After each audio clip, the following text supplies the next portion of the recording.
Already हमारा synonyms और antonyms का क्लास चल रहा है। ये शायद हमारा 5th क्लास है और हमने लास्ट क्लास में सी से related half of the synonyms और एंटोनिम्स देख लिए थे। तो इस क्लास में हम देखेंगे नेक्स्ट हाफ ऑफ द सी से रिलेटेड सिनोनिम्स और एंटोनिम्स। ठीक है, एक चीज याद रखिएगा, चाहिए आप एमटीएस का एग्जाम दो, सीएचएसएल का एग्जाम दो या फिर सीजीएल का एग्जाम दो, सारे एग्जाम में 10 मार्क्स का सिनोनिम्स और एंटोनिम्स आता है। अब 10 मार्क्स टोटल नहीं आता है, 5 मार्क्स सिनोनिम्स का होता है और 5 मार्क्स एंटोनिम्स का होता है। तो आप इजीली ये क्लास को अटेंड करके आप इजीली 10 मार्क्स स्कोर कर सकते हो। 10 मार्क्स इज वेरी क्रूशियल। ठीक है, आपको जॉब में अच्छा खासा रैंक दिला सकता है, आपका रैंक बहुत ज्यादा इंक्रीज हो सकता है यदि आपको 10 मार्क्स मिल जाए। ठीक है, और एक चीज याद रखिएगा, जो हम सिनोनिम्स पढ़ते हैं ना, मैं अपने क्लास में क्या करती हूँ, जैसे ये वर्ड है कॉन्शियस, कॉन्शियस के बाद जितने भी इससे रिलेटेड सिनोनिम्स है, इस वर्ड का जो भी वर्ड्स है सिनोनिम्स, मैं सबका बारे में एक्सप्लेन करती हूँ, सारे वर्ड्स को एक्सप्लेन करती हूँ। क्यों डिटेल में एक्सप्लेन करती हूँ? देखिए, सिनोनिम्स का मतलब है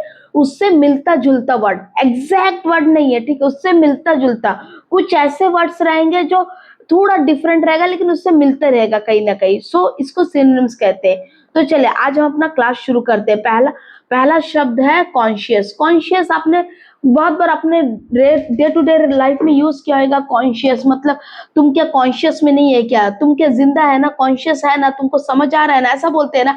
कॉन्शियस यानी कि अवेयर होना, अवेयर, अवेक होना, अवेयर, अवेक। ठीक है, अवेक यानी कि जागरूक होना। तो सिनोनिम्स देखिए, अवेयर, अवेयर यानी कि आपको नॉलेज होना, अवेयरनेस बोलते हैं ना, अवेयरनेस फैलाना।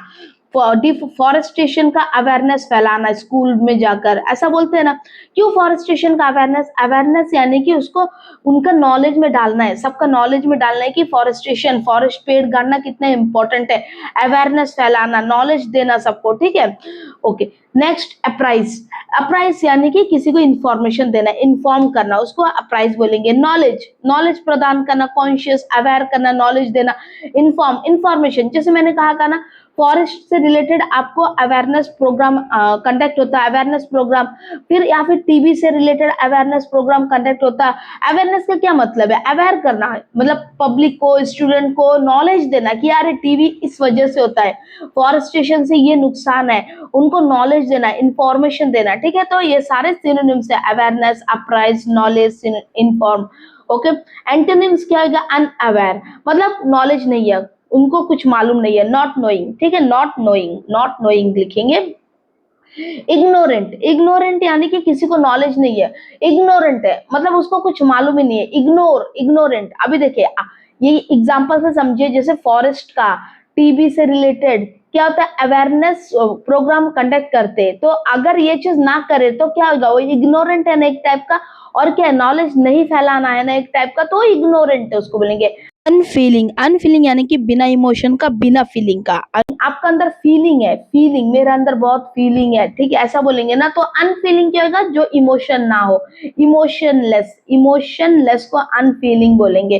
फेंट, फेंट मतलब थक जाना, कॉन्शियसनेस में ना होना, थकना भी नहीं, अनकॉन्शियस मतलब fainted, she fainted, he fainted, ऐसा बोलते हैं ना, कॉन्शियस में ना होना। ठीक है, कॉन्शियस, अनकॉन्शियस को फेंट बोलते हैं, अनकॉन्शियस। देखिए, कॉन्शियस का एक और एंटोनिम्स हो सकता था अनकॉन्शियस, वो वर्ड का जगह फेंट दिया है। फेंट का एग्जैक्ट मतलब अनकॉन्शियस, मतलब होश में ना रहना।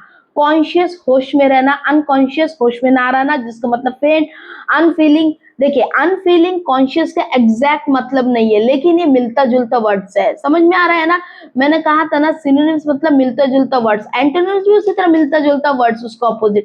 अनफीलिंग, जिसको, जिसके अंदर इमोशन नहीं रहेगा, उसको कोई भी जरूरत नहीं है, कोई भी नॉलेज का जरूरत नहीं है, कोई भी अवेयरनेस का जरूरत नहीं है, सो इमोशनललेस।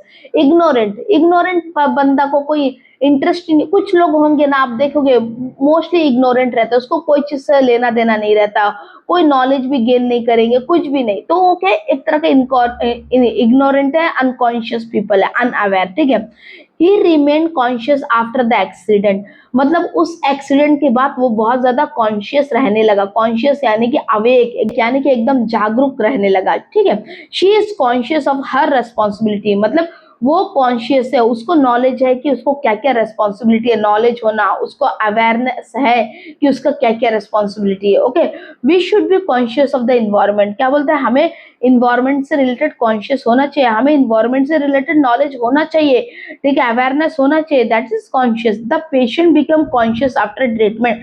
देखिए, पेशेंट कॉन्शियस में आ गया आफ्टर ट्रीटमेंट, मतलब होश में आ गया, ठीक है, होश में आ गया आफ्टर ट्रीटमेंट।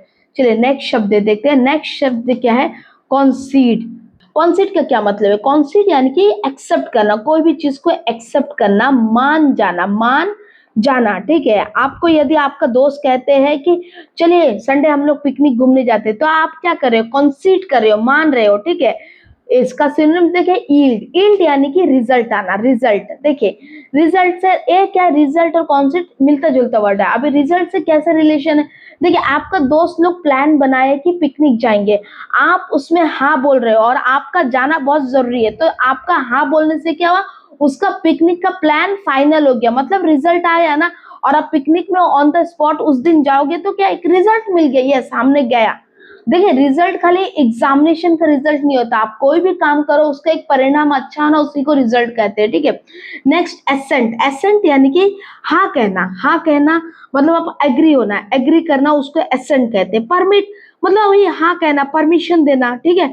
सैंक्शन एक ऑफिशियल अप्रूवल है, सैंक्शन जनरली ऑफिशियल टर्म में यूज करते हैं, ऑफिशियल अप्रूवल यानी कि ऑफिशियली किसी को हाँ मिलता है, ठीक है।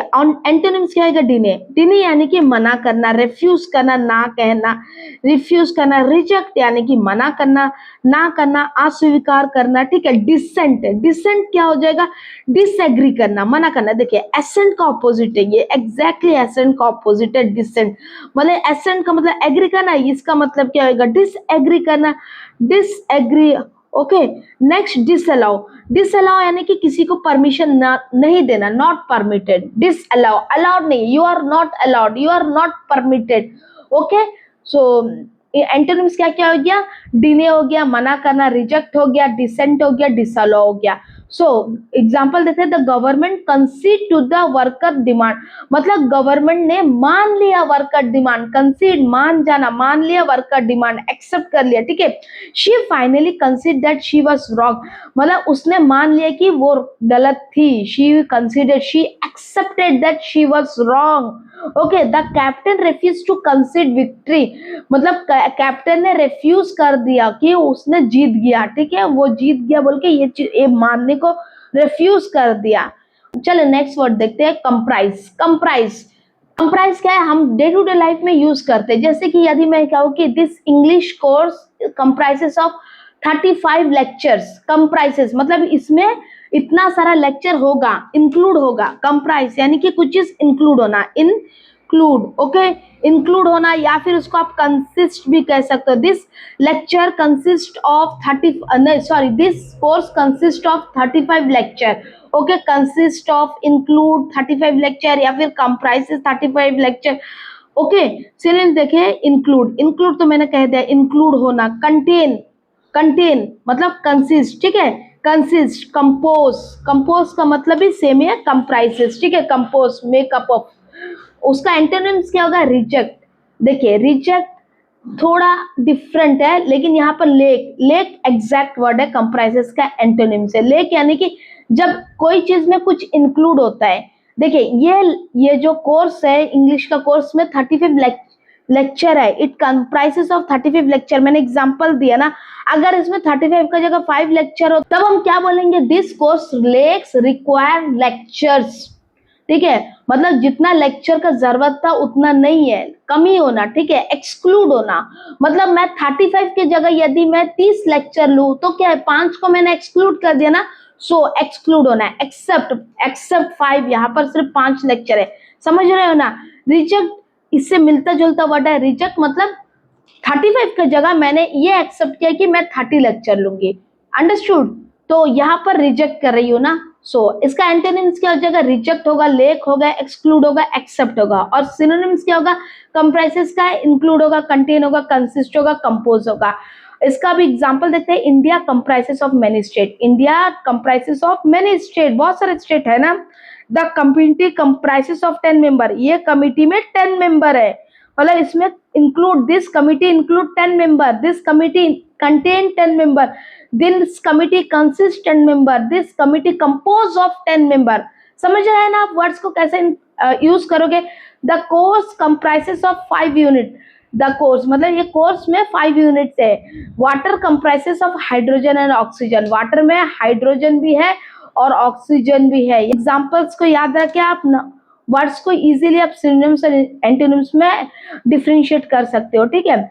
चलिए नेक्स्ट वर्ड देखते हैं, कंपैशन। कंपैशन तो आपने काफी बार यूज भी किया होगा, कंपैशनेट, कंपैशन यानी कि दया, काइंडनेस, काइंडनेस, काइंडनेस समझ रहे हो ना, दया होना, किसी के दिल में दया होना किसी के प्रति, उसको कंपैशन बोलते हैं, ठीक है। दया, करुणा हिंदी में बोले तो, काइंडनेस, करुणा भी लिख देते हैं, यदि आप में से कोई हिंदी के स्टूडेंट है तो उसको भी इजी होगा करुणा, ठीक है। तो उसका सिनोनिम्स क्या होगा, काइंडनेस, काइंडनेस, ठीक है, दया। सिंपैथी, किसी के लिए सिंपैथी होना मतलब दया का भाव होना। क्लेमेंसी, क्लेमेंसी यानी कि एकदम दया का अंतिम छोर, मर्सी, एकदम मर्सी होना, मर्सी फीलिंग होना। कमिसरेशन, कमिसरेशन यानी कि किसी से हमदर्दी फील करना, हमदर्दी जिसको हम इंग्लिश में पिटी भी कह सकते हैं, पिटी, हमदर्दी, कमिसरेशन, ठीक है। उसको अपोजिट क्या होगा, देखिए एक तरफ आपको दया आ रहा है, उसको अपोजिट क्या होगा, क्रुएलिटी, मतलब आपको दया ना हो, आप निर्दयी बन जाओ, ठीक है, उसको क्रुएलिटी बोलते हैं। बार्बरिटी, बार्बरिटी यानी कि कोई क्रुएलिटी, निर्दयता, ठीक है, क्रूअर, क्रूल बनना, आप क्रूअल बन जाते हो, निर्दयी बन जाते हो, ब्रूटल बन जाते हो, ब्रूटल, इसको और एक वर्ड यूज याद रखे, brutal. She was murder brutally, हम न्यूज में पढ़ते ना, शी और ही वाज मर्डर ब्रूटली, मतलब बहुत बुरी तरीके से उसका हत्या कर दिया, बहुत बेरहमी से, बेरहम, जिसको बेरहम भी बोल सकते हैं, बेरहम, ठीक है, याद रखिएगा, बेरहम, ब्रूटल, बार्बरिटी, बेरहम, ब्रूटल, ओके। प्रोसिक्यूशन, प्रोसिक्यूशन यानी कि किसी के ऊपर जुल्म करना, जुल्म को बोलते हैं प्रोसिक्यूशन, जुल्म, जुल्म, ठीक है।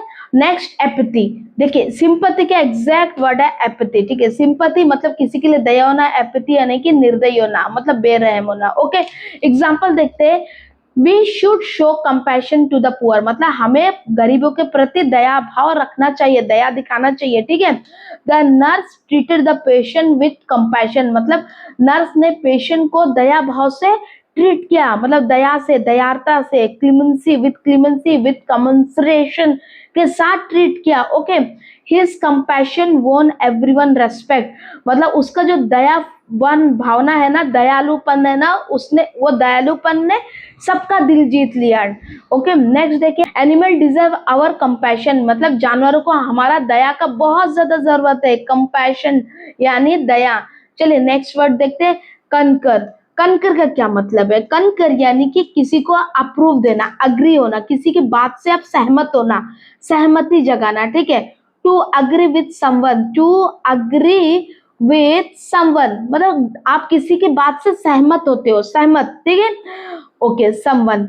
तो इसका सिनोनिम्स क्या हो जाएगा, अप्रूव हो जाएगा, अग्री होगा, कंसेंट होगा, इंडोर्स होगा, ठीक है। अप्रूव यानी कि एक्सेप्ट करना, हाँ देना, एग्री हाँ करना, कंसेंट, कंसेंट यानी कि हामी भरना, एग्री होना, परमिशन देना, उसको कंसेंट बोलेंगे ना।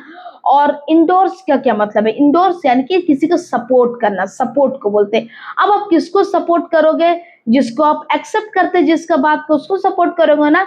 तो ये सपोर्ट एकदम जो एंडोर्स, सपोर्ट एक मिलता जुलता वर्ड्स है। तो सिनोनिम्स में यदि आपको कनकर का सिनोनिम्स में सपोर्ट भी अगर आए ऑप्शन में, तो आपको सपोर्ट भी आप टिक कर सकते हो, यदि एंडोर्स का जगह सपोर्ट लिखा तो ऑप्शन सपोर्ट भी सही हो जाएगा, ठीक है। उसका एंटोनिम्स क्या होगा, डिफर।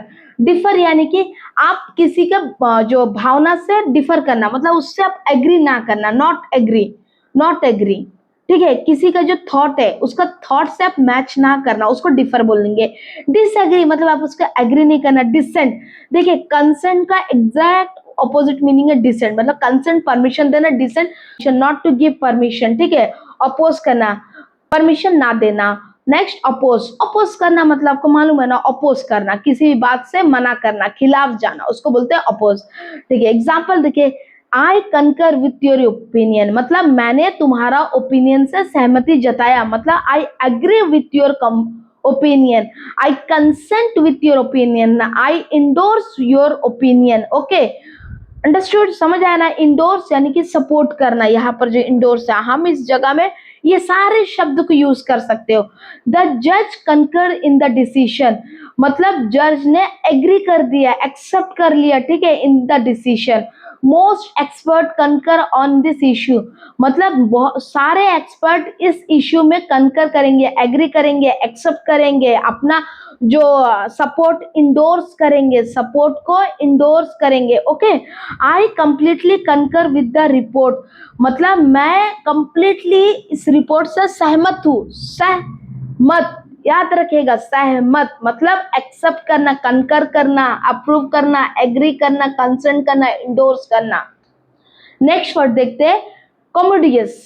कॉमोडियस का क्या मतलब है? बहुत ज्यादा स्पेस होना।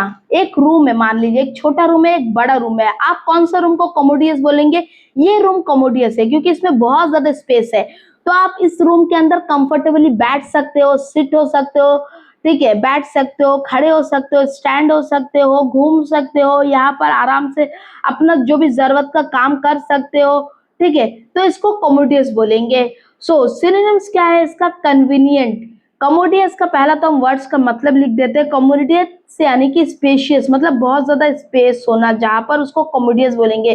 या फिर मैंने क्या कहा, इसके अंदर आप बैठ सकते हो, आराम से खड़ा हो सकते हो, अपना जरूरत का काम कर सकते हो, मतलब आपको क्या है यहाँ पर हर काम करने में आपको कंफर्टेबल महसूस हो रहा है कि नहीं?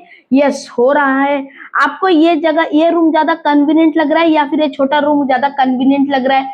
ये बड़ा रूम कन्वीनियंट लग रहा है, मतलब सुइटेबल है। कन्वीनियंट यानी कि सुइटेबल, तो ये सारा इसका सिनोनिम्स होगा, कन्वीनियंट, ठीक है। चलिए हम इसका सिनोनिम्स भी देख लेते हैं। यहाँ पर सिनोनिम्स में तो कन्वीनियंट लिखा ही है, तो जरूरत नहीं इस वर्ड को लिखने का।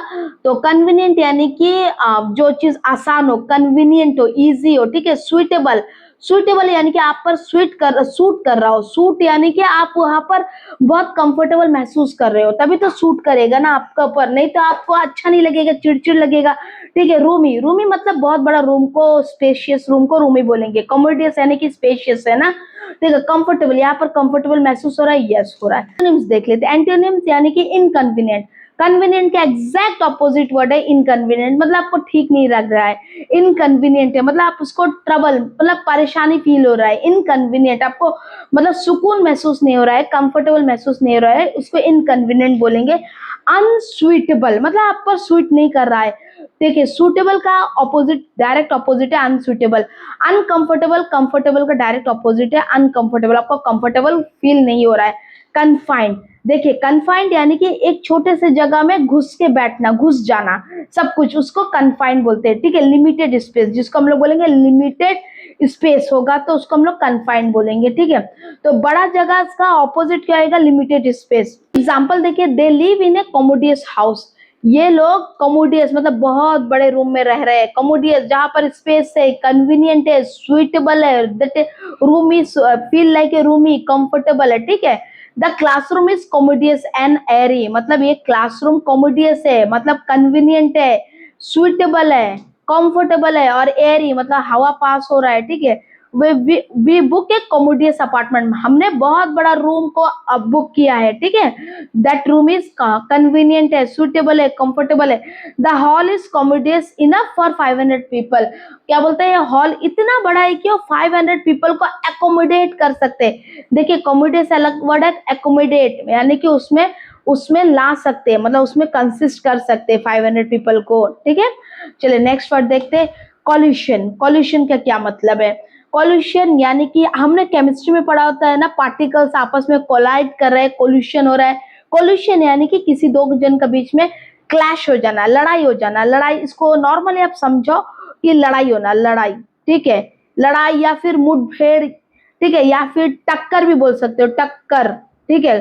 तो कॉल्यूशन का मतलब क्या? क्लैश होना, टक्कर होना, लड़ाई होना, ऐसा आप समझ लो, क्रैश होना, ठीक है। इसका सिनोनिम्स क्या होगा? एनकाउंटर। एनकाउंटर, एनकाउंटर, आप एनकाउंटर है कि तो गन शूट करना, वो एक एनकाउंटर है, ठीक है। और दूसरा एनकाउंटर क्या है? आमना सामना, आमना सामना, सामना। आप बोल सकते हो कि अरे मैंने अपने पुराना दोस्त से बहुत साल बाद एनकाउंटर किया, मतलब अचानक से आप आमने सामने आ गए, क्लैश होना, लड़ाई होना, मैंने कहा। कॉन्फ्लिक्ट, लड़ाई होना, कॉन्फ्लिक्ट का सीधा मतलब लड़ाई होना। डिसेंटिंग, डिसेंटिंग यानी कि किसी को अपोज करना। ये देखिए एक मिलता जुलता वर्ड्स है, ठीक है। अब देखिए कॉल्यूशन मैंने क्या कहा, आमना सामना यानी कि लड़ाई होना, मुठभेड़ होना, टक्कर होना। देखिए एनकाउंटर भी वही है, आमना सामना, एक दूसरे का खिलाफ खड़ा होना। आमना सामना आप कौन खड़ा होता, आमने सामने है। जैसे हम लोग एग्जाम्पल में बोलते हैं ना, मोदी जी और राहुल गांधी देखो आमने सामने आ गए, एनकाउंटर हुए एक दूसरे से, ये पॉलिटिकल लैंग्वेज में। या फिर हम नॉर्मली बोल सकते पुलिस और चोर का सामने एनकाउंटर हो गया, पुलिस और थीफ का, जो चोर है उसका एनकाउंटर हो गया। पुलिस ने यहाँ पर बंदूक उठा के मारा नहीं, मतलब आमना सामना, पुल एनकाउंटर हो गया, ठीक है, आमना सामना हो गया। और ये जब आमना सामना हो गया, ये थोड़ा ऑकवर्ड सिचुएशन रहेगा, किसके लिए, थीफ के लिए। अंडरस्टूड। क्लैश होना, कॉन्फ्लिक्ट होना, डिसेंटिंग मतलब वो अपोज करना, डिसेंटिंग अपोज, अपोज नहीं होगा तभी तो आमना सामना होगा ना, उसका अपोजिट क्या होगा, एग्रीमेंट। देखिए अपोज, कॉल्यूशन जब एक दूसरे का खिलाफ हो तब कॉल्यूशन होता। एग्रीमेंट क्या है, जब एक दूसरे का साथ होंगे ना, हारमोनी होगा एक दूसरे का बीच में, तभी तो एग्रीमेंट होगा ना, हारमोनी। चलो यहाँ पर वर्ड्स लिखा भी है, हारमोनी। नेक्स्ट कंपैटिबल, कंपैटिबल यानी कि एक दूसरे के साथ आराम से एडजस्ट कर सको, एडजस्टेबल। कंपैटिबल यानी कि एडजस्ट होना। जैसे कि बोलते ना, ये मैरिज तभी रुक पाएगा जब दोनों में कंपैटिबिलिटी होता। कंपैटिबिलिटी मतलब दोनों एक दूसरे के साथ एग्जिस्ट कर सके, एडजस्ट कर सके, तभी कोई शादी सक्सेसफुल होता, ठीक है। यूनियन, यूनियन यानी कि ज्वाइन टुगेदर, किसी भी चीज का यूनियन, ज्वाइन टुगेदर, टुगेदर, ठीक है। देखिए दो अलग अलग पार्टी है, मत मान लो दो, कोई भी पार्टी हो, मत कुछ भी नाम रख दो, ए पार्टी है और ए बी पार्टी है, ये दो अलग अलग पार्टी हो। पहले क्या होता है, इन दोनों पार्टी के बीच में कोल्यूशन होता, मुठभेड़ है, ये दोनों एक दूसरे से खिलाफ है, अपोज करते हैं। मैं सिनोनिम्स को समझा रही हूँ, ठीक है। एनकाउंटर कर रहे, एक दूसरे का आमना सामना आ जाते, एक दूसरे को अपोज करते, खिलाफ जाते, इन दोनों के बीच में क्लैश होता, कॉन्फ्लिक्ट होता। ये डिसेंटिंग एक दूसरे के लिए, क्यों से एक दूसरे के खिलाफ बात करते। लेकिन आफ्टर पीसफुल कोऑर्डिनेशन मतलब आफ्टर एन एग्रीमेंट, इन दोनों के बीच में हार्मोनी बन गया। हार्मोनी बन गया तो क्या हो गया, ये दोनों एक साथ मिलजुल के रहने लगे, ठीक है। तो इस मिला, ये जो मिलना हुआ इसको बोलते हैं यूनियन। अंडरस्टूड। तो नेक्स्ट स्टेप ऑफ कोलिशन को इस पार्टी से याद रखिएगा, पार्टी और ए और बी, ओके। तो एग्जांपल देखिए, two buses were damage in a collision, मतलब दो बस, एक तरफ से ये बस आ रहा था, एक तरफ से ये बस आ रहा था, दोनों टक्कर हो गया और डैमेज हो गया। इन ए कोलिशन मतलब आमने सामने आ गए, जिसका वजह टक्कर लग गया, ओके, कॉन्फ्लिक्ट हो गया। The collision cause a traffic jam, ये जो कोलिशन होने की वजह से इसका पीछे जितने भी बस गाड़ी आ रहे थे वो ट्रैफिक जाम में फंस गए।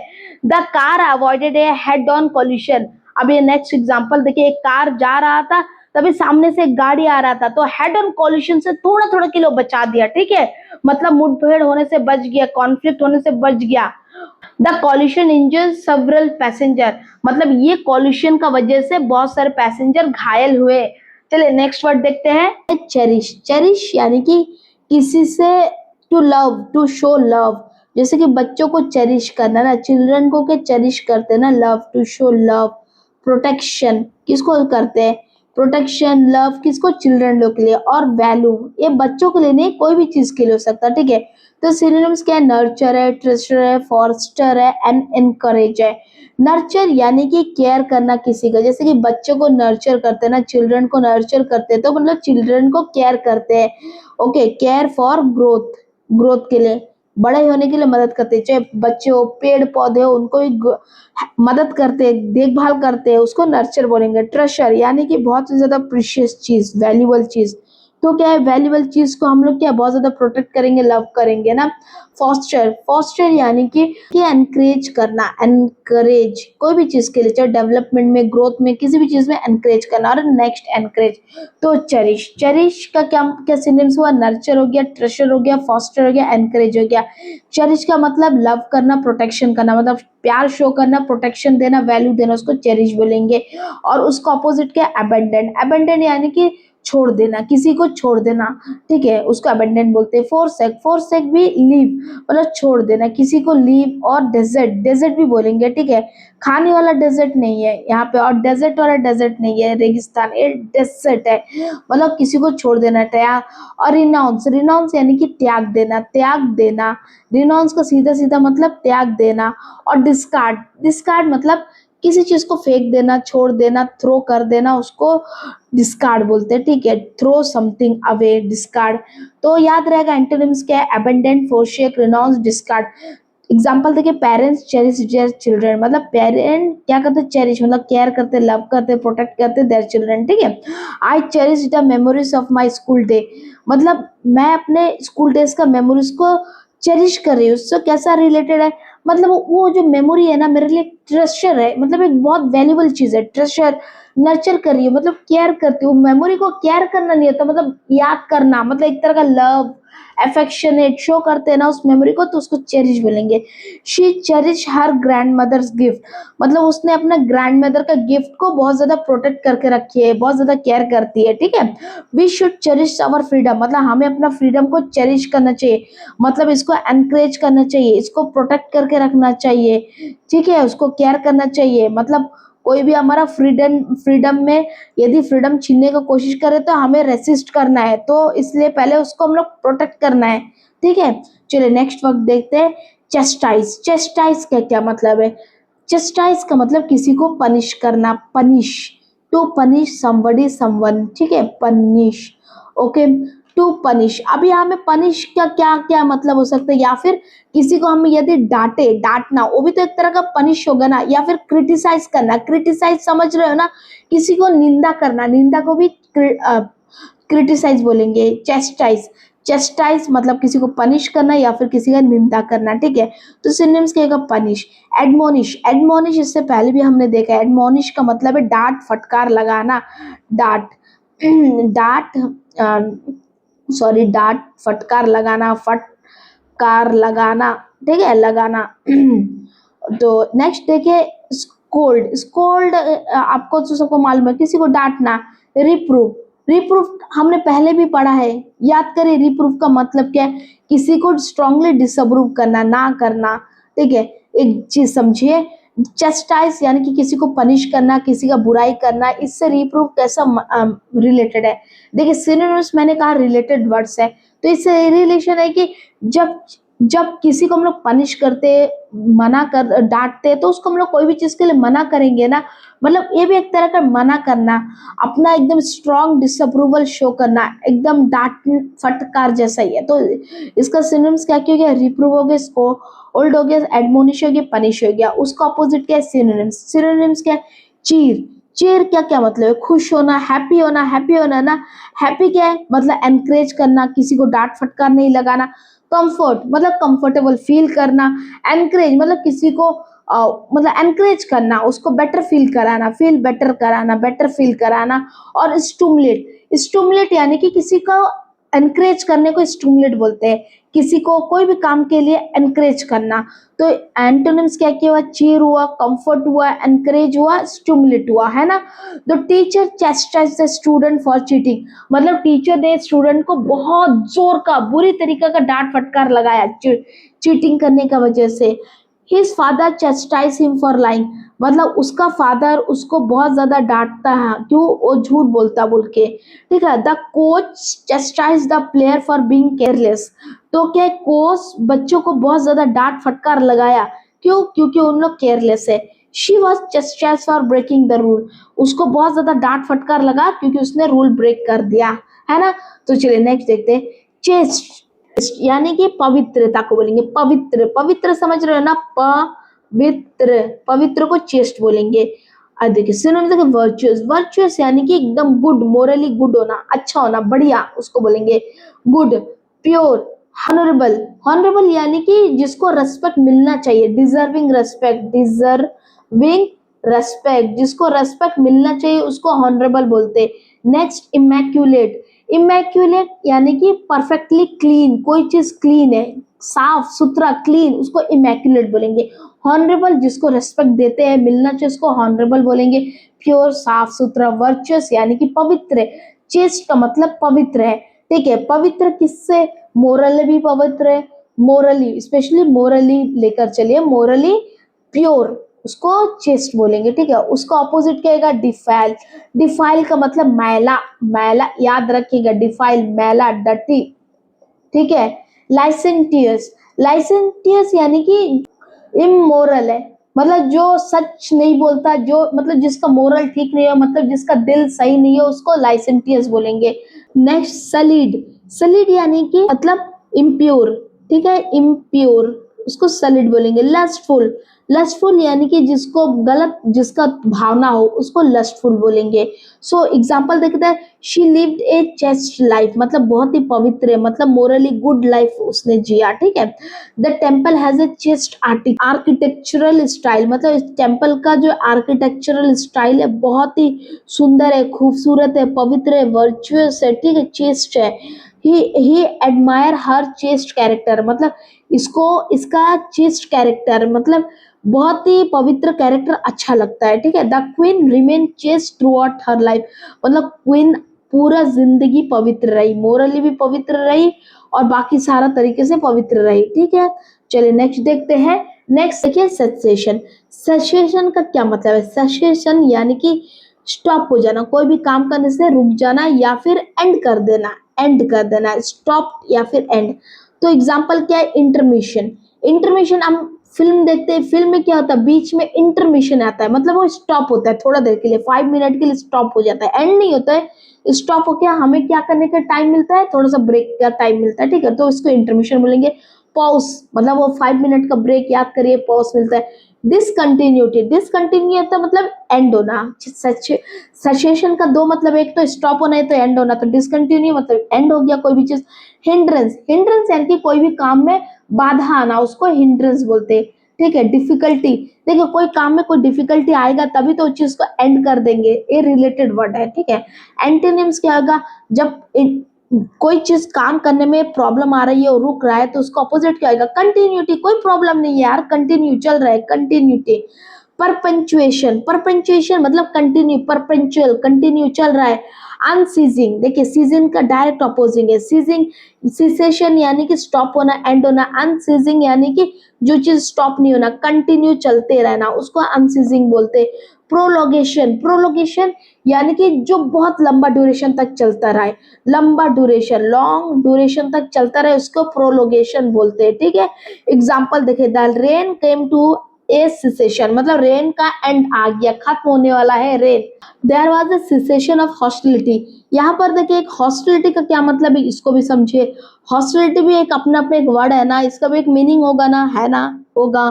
तो हॉस्टिलिटी मतलब एनिमी, एनिमिटी, एनिमिटी शो करना, दुश्मनी शो करना, उसको हॉस्टिलिटी बोलेंगे। देयर वाज अ सिसेशन मतलब ये एनिमिटी का खत्म होने वाला है। The factory announce the cessation of production, मतलब ये फैक्ट्री ने प्रोडक्शन वो थोड़ा दिन के लिए स्टॉप, यहाँ में एंड नहीं होगा, मे भी स्टॉप करने का डिसीजन लिया है, ओके। नेक्स्ट शब्द देखे, कैटेस्ट्रोफ। कैटेस्ट्रोफ का क्या मतलब है? कैटेस्ट्रोफ यानी कि सडनली कोई प्रॉब्लम आ जाना, कोई डैमेज हो जाना, सडनली कोई भी प्रॉब्लम, एनी प्रॉब्लम, टेरिबल बल इवेंट होना, या फिर कोई भी डिसास्टर आ जाना। डिसास्टर हम लोग मोस्ट एग्जैक्ट आंसर वर्ड होगा डिसास्टर, ठीक है। ठीक है, तो एग्जाम सिनोनिम देखते हैं। डिसास्टर, कैटास्ट्रोफ, देखो एवलांचेस हो जाता है, या फिर पेड़ गिर जाता है किसी घर के ऊपर, या फिर सुनामी आ जाता है, ये सब के एक तरह का कैटास्ट्रोफ है, तो एक तरह इसको हम सिनोनिम्स में क्या बोलेंगे? डिसास्टर, या फिर कैलामिटी, या तो मिस फॉर्च्यून। मिस फॉर्च्यून यानी कि बैड लक, देखिए मिलता वर्ड है, ये डायरेक्ट वर्ड नहीं है। जब भी कोई मान लीजिए कोई पेड़ गिर गया तो इसको क्या बोलेंगे हम लोग? या तो कैटास्ट्रोफ बोलेंगे तो disaster, miss Fortune word use नहीं करेंगे। मिस फॉर्च्यून क्या है? रिलेटेड वर्ड है। मिस फॉर्च्यून का मतलब बैड लक। अब देखिए जब जहां पर प्रॉब्लम आता है तो हम लोग थोड़ा बोलेंगे ना, अरे लक बैड है, वही है बैड लक, ठीक है। और मिसहैप, मिसहैप याद नहीं कि कुछ एक्सीडेंट हो जाना, कुछ अनोइंगली कुछ एक्सीडेंट होना, ठीक है। हो कोई एक्सीडेंट तो बोल कर नहीं होता, कोई प्रॉब्लम होना, चाहे एक्सीडेंट गाड़ी वाला एक्सीडेंट मत सोचे, कोई भी तरह का एक्सीडेंट होना, चाहे आप चल रहे हो, मान लीजिए पेड़ गिर गया, वो भी एक तरह का एक्सीडेंट है ना। तो कैटास्ट्रोफ का क्या क्या मतलब है? डिसास्टर है, कैलामिटी है, मिसफॉर्चून है, मिसहैप है। और उसका एंटोनिम्स क्या आएगा, प्रॉस्पेरिटी यानी कि खुशहाल, state of success, success state of success मतलब खुशहाल है, एकदम सक्सेसफुल चल रहा है। ब्लेसिंग, देखिए मिसफॉर्चून बैड लक कहा ना, ब्लेसिंग मतलब गुड लक, मतलब आपको ब्लेसिंग मिला है, good luck, God bless you बोलते हैं ना, मतलब आपको ब्लेस करे, गुड लक दे, ठीक है। रिस्टोरेशन, रिस्टोरेशन यानी कि किसी भी चीज को वापस वही जगह में लेके आना, वही स्थिति में लेके आना, ये मिलता जुलता वर्ड है, ठीक है। रिसर्जेंस, रिसर्जेंस मीन्स रिवाइवल होना, रिवाइवल रिन्यू होना, ठीक है, रिवाइवल, देखिए दोनों एक ही जैसा वर्ड्स है। रिस्टोरेशन रिस्टोर करना, कोई चीज खराब हो गया, कोई चीज चला गया, उसको रिस्टोर करना, ठीक है। अभी रिसर्जेंस मतलब फिर से वही रिन्यू करना, ग्रोथ करना, ठीक है, दोनों एक तरह का वर्ड्स है। तो इसका ऑपोजिट वर्ड क्या हो गया, प्रॉस्पेरिटी मतलब स्टेट ऑफ बीइंग सक्सेस मतलब खुशहाल, ब्लेसिंग गुड लक होगा, रिस्टोरेशन देखिए कैटास्ट्रोफ मतलब कुछ चीज खराब होना, देखिए अगर सुनामी आ गया वो एक तरह का कैटास्ट्रोफ है, वो बहुत सारा डिस्ट्रक्शन कर देगा, डिस्ट्रक्शन कर दिया, हो गया, खत्म हो गया, अब क्या होगा, रिस्टोरेशन का टाइम होगा ना, अब क्या होगा, गवर्नमेंट फंड करेगा, हम में से कुछ लोग फंड करेंगे, मदद करेंगे और रिस्टोर करने की कोशिश करेंगे। रिसर्जेंस भी वही है कि रिस्टोर करने का कोशिश करना, ठीक है। नेक्स्ट एग्जांपल देखते हैं, the earthquake was major catastrophe मतलब क्या बोलता है, अर्थक्वेक बहुत बड़ा कैटास्ट्रोफ था, मतलब एक बहुत बड़ा कैलेमिटी था, डिसास्टर था, मिसफॉर्चून था, मतलब एक तरह का बैड लक है, अर्थक्वेक आ गया। The flood cause A national catastrophe मतलब ये फ्लड ने नेशनली एक डिसास्टर क्रिएट किया, okay. The accident turn into A catastrophe मतलब ये जो एक्सीडेंट था एक बहुत ही बुरा मतलब एक डिसास्टर में कन्वर्ट हो गया। वार ऑफन ब्रिंग कैटास्ट्रोफ मतलब जब भी वार होता है ये हमेशा से डिसास्टर लेके आता है, डिसास्टर, डिसास्टर मतलब बहुत भयानक चीज है ये, ठीक है, तो बहुत बुरा होता है। इसके बाद नेक्स्ट वर्ड देखते हैं, कैरिकेचर, कैरिकेचर क्या है, आप एक बार सोचिए, कैरिकेचर आपको यदि मैं आपको समझाऊं तो मे भी आप समझ जाओगे। कैरिकेचर आपने न्यूज़पेपर देखा है, न्यूज़पेपर में आपने कभी कभी देखा होगा ना, पॉलिटिशियन का फोटो कार्टून का शो में बनाया रहेगा, मतलब टेढ़ा मेढ़ा रहेगा कार्टून का शक्ल, आप इमेजिन करो वो चीज को, आपने देखा वाला, उसको बोलते हैं कैरिकेचर, मतलब एग्जैक्टली नहीं दिखेगा। जैसे कि आप मोदी जी का कार्टून देखोगे, थोड़ा सा बल्कि अलग एक अजीब से मतलब बराबर नहीं, लेकिन देख के आपको हमको मालूम हो जाएगा अरे ये तो मोदी जी का या तो राहुल गांधी का फोटो है ना। कोई भी पॉलिटिशियन का फोटो बनाते, गधा का फोटो बना देते कैरिकेचर, तो उसको बोलते कैरिकेचर, ओके। समझ गए ना, कार्टून फॉर्म में जो बनाना उसको कैरिकेचर बोलते, कैरिकेचर मतलब किसी भी चीज को पिक्चर का थ्रू डिस्क्राइब करना, लेकिन पिक्चर को भी ना बिगाड़ के रखना, ठीक है, मतलब बराबर पिक्चर नहीं रहेगा, बिगाड़ के रखना। तो उसका सिनोनिम्स क्या होगा, एग्जैगरेशन, एग्जैगरेशन मतलब कुछ चीज को ज्यादा बड़ा चढ़ा के दिखाना जो चीज नहीं है, ठीक है। इमिटेशन मतलब नकल करना। रेडिक्यूल, रेडिक्यूल मन से ये देखो मैंने क्या कहा, कैरिकेचर में बराबर वो जो कार्टून बनाएंगे बराबर रिजम्बल नहीं करेगा, लेकिन देख के लगेगा ना, मतलब वो तो एक तरह का रेडिक्यूल है ना, अजीब से बना दिया, मतलब रेडिक्यूल क्या है, जिसको देख के थोड़ा हंसी आए, फनी लगे, तो फनी, रेडिक्यूल, ठीक है। पैरोडो, रेडिकुल का ही मतलब है, रेडिकुल यानी फनी, पैरोडो यानी कि वही हंसी वाला, हंसी आएगा देख के ऐसा। कैरिकेचर मतलब वो फोटो, वो तस्वीर ऐसा बनाना कि देख के हंसी आए, अजीब सा लगे, ठीक है। तो एग्जैगरेशन याद रह गया, एग्जैगरेशन मतलब बड़ा चढ़ा के दिखाना, थोड़ा अजीब से शक्ल सूरत बना के दिखाना, पिक्चर का असल नक्शा बिगाड़ देना, इमिटेशन नकल माना, रेडिक्यूल मतलब फनी टाइप और पैरोडी फनी टाइप। उसका एंटोनिम्स क्या आएगा, एग्जैक्टनेस मतलब आप एग्जैक्टली जैसे वैसे ही बनाओगे, उल्टा सीधा कैरिकेचर टाइप नहीं बनाओगे। प्रिसिशन, प्रिसिशन का मतलब तो आप समझ जाओगे ना, एकदम आप एक अगर ड्राइंग बना रहे हो ना, एक एक चीज का ध्यान रख रहे हो, चाहे वो आंख पलक हो ना, पलक का भी आप ध्यान रख रहे हो, बारीकी से पलक को बना रहे हो, एक थोड़ा सा पसीना भी है ना, पसीना को भी ध्यान से बना रहे हो पेंटिंग में, उसको बोलते हैं प्रिसिशन, ठीक है। रियलिटी मतलब जो रियल है, एक्चुअल है, उसी चीज को बनाना, ठीक है। कैरिकेचर जैसा अजीब सा मत बनाना, फोटो को बिगाड़ मत देना, ठीक है, एक्चुअल और ट्रूथ जो सच है उसी को बनाना, ठीक है। तो एग्जाम्पल देखिए, the cartoonist draw a caricature of the politician, cartoonist mostly politician का ही कैरिकेचर बनाता है, कभी भी आप न्यूज़पेपर उठा के देखिए, his caricature made everyone laugh, इसका कैरिकेचर सबको हंसी दिला दिया, हंसी आ गया। The magazine publish A funny caricature, magazine funny caricature publish किया, देखिए मैंने यहाँ पर वर्ड में ही बताया, इमिटेशन तो ठीक है, नकल माना, रेडिक्यूल यानी कि फनी और पैरोडी यानी कि फनी, मतलब ये जो मैगजीन में जो पब्लिश हो देख के हंसी आता है, कैरिकेचर, फनी बोला ना, फनी कैरिकेचर, हंसी आने वाला। ओके, चलिए नेक्स्ट शब्द देखें, कैरस। कैरस का क्या मतलब है, हमने पढ़ा है ना केयर, इसका सेम तरह का मतलब है। केयर याद रखना, केयरस। केयरस यानी कि प्यार से सहलाना, प्यार करना, प्यार दिखाना। बच्चों को हम छूते ना प्यार से, तो दैट इज केयरस, ठीक है। सिनोनिम्स क्या आएगा, फॉन्डल। फॉन्डल यानी कि टच जेंटली, मतलब थोड़ा आराम से प्यार से टच करना, उसको बोलेंगे फॉन्डल। यदि आपके पास बिल्ली बच्चा हो तो आप उसको कैसे पकड़ोगे, आराम से सॉफ्टली पकड़ोगे कि ऐसे टाइट से पकड़ोगे, सॉफ्टली ना, तो उसको बोलेंगे टच जेंटली, जेंटल टच करना, जेंटल टच को बोलेंगे फॉन्डल, ठीक है। Next embrace. एम्ब्रेस यानी कि किसी को प्यार से गले लगा लेना, हग, गले लगा लेना। स्नगल, स्नगल का क्या मतलब है, स्नगल यानी कि प्यार से बगल बगल बैठना, साथ साथ चिपक के बैठना, उसको स्नगल बोलेंगे, ठीक है, साथ साथ बैठना। अब उसका ऑपोजिट देखिए, रिपल्स। देखो यहाँ पर स्नगल का मतलब चिपक के बैठ रहे हो, इसका ऑपोजिट रिपल्स हो जाएगा। कैरस प्यार दिखाना, ऑपोजिट रिपल्स, मतलब आप दूर भाग रहे हो, दो दो तरफ भाग रहे हो, एक यहाँ पर एक यहाँ पर है, रूल रिपल्स हो रहे हो ना, रिपल। स्पर्न, स्पर्न का मतलब सेम है, रिजेक्ट करना, रिजेक्ट करना या फिर उसको कंटम करना, बुरा भला कहना, कंटम करना या फिर रिजेक्ट करना, उसको स्पर्न बोलेंगे। डिसप्लीज करना, डिसप्लीज क्या है, क्या किसी को नाखुश करना, अनहैप्पी करना, उसको डिसप्लीज बोलेंगे। और नेक्स्ट रिपल। रिपल यानी कि वही रिपल्स का सेम, ये रिपल दूर भागना, एक दूसरे से दूर भागना, उसको रिपल बोलेंगे। तो याद रहेगा सिनोनिम्स क्या है, कैरिस का फॉन्डल है, एम्ब्रेस है, हग है, स्नगल है। एंटोनिम्स रिपल से भागना, दूर भागना, स्पर्न मतलब किसी को रिजेक्ट करना, किसी को बुरा भला कहना, डिस्प्लेसर, डिस्प्लीज करना मतलब किसी को नाखुश करना, डिस्प्लीज। रिपल मतलब रिपल्स का ही तरह है, दूर भागना। The mother cares the baby, मतलब मदर ने प्यार से बच्चे को छुआ, प्यार किया, बच्चों को सहलाया, ठीक है। ही जेंटली कैर्स द पपी, मतलब उसने बहुत प्यार से कुत्ता का बच्चा को छुआ, पकड़ा, मतलब उसको प्यार दिखाया। She cares her daughter hair, मतलब हमने बालों को प्यार से सहलाया, कैरस, ठीक है। The cold cool breeze caress our face, मतलब हमारा चेहरे को जेंटली आराम से छूते हुए ठंडी हवा जा रही है, उसको कैरस बोलेंगे, ठीक है। चले नेक्स्ट, कैप्टिविटी। कैप्टिविटी का क्या मतलब, कैप्टिविटी यानी कि किसी को बंदी बना के रखना, कैद में रखना, बंदी, बंदी बोलते हैं ना, बंद करके रखना, कैद में रखना, इम्प्रिजन, प्रिजन में डाल देना, ठीक है, उसको बोलते हैं कैप्टिविटी, ठीक है। सिनोनिम्स क्या है, इम्प्रिजनमेंट। इम्प्रिजनमेंट यानी कि किसी को जेल में डाल देना, किसी को कारावास में डाल देना, उसी को इम्प्रिजनमेंट, इम्प्रिजनमेंट बोलेंगे। Next, confinement. कन्फाइनमेंट मतलब एक छोटे से रूम में बंद करके रखने को कन्फाइनमेंट बोलते हैं, ठीक है।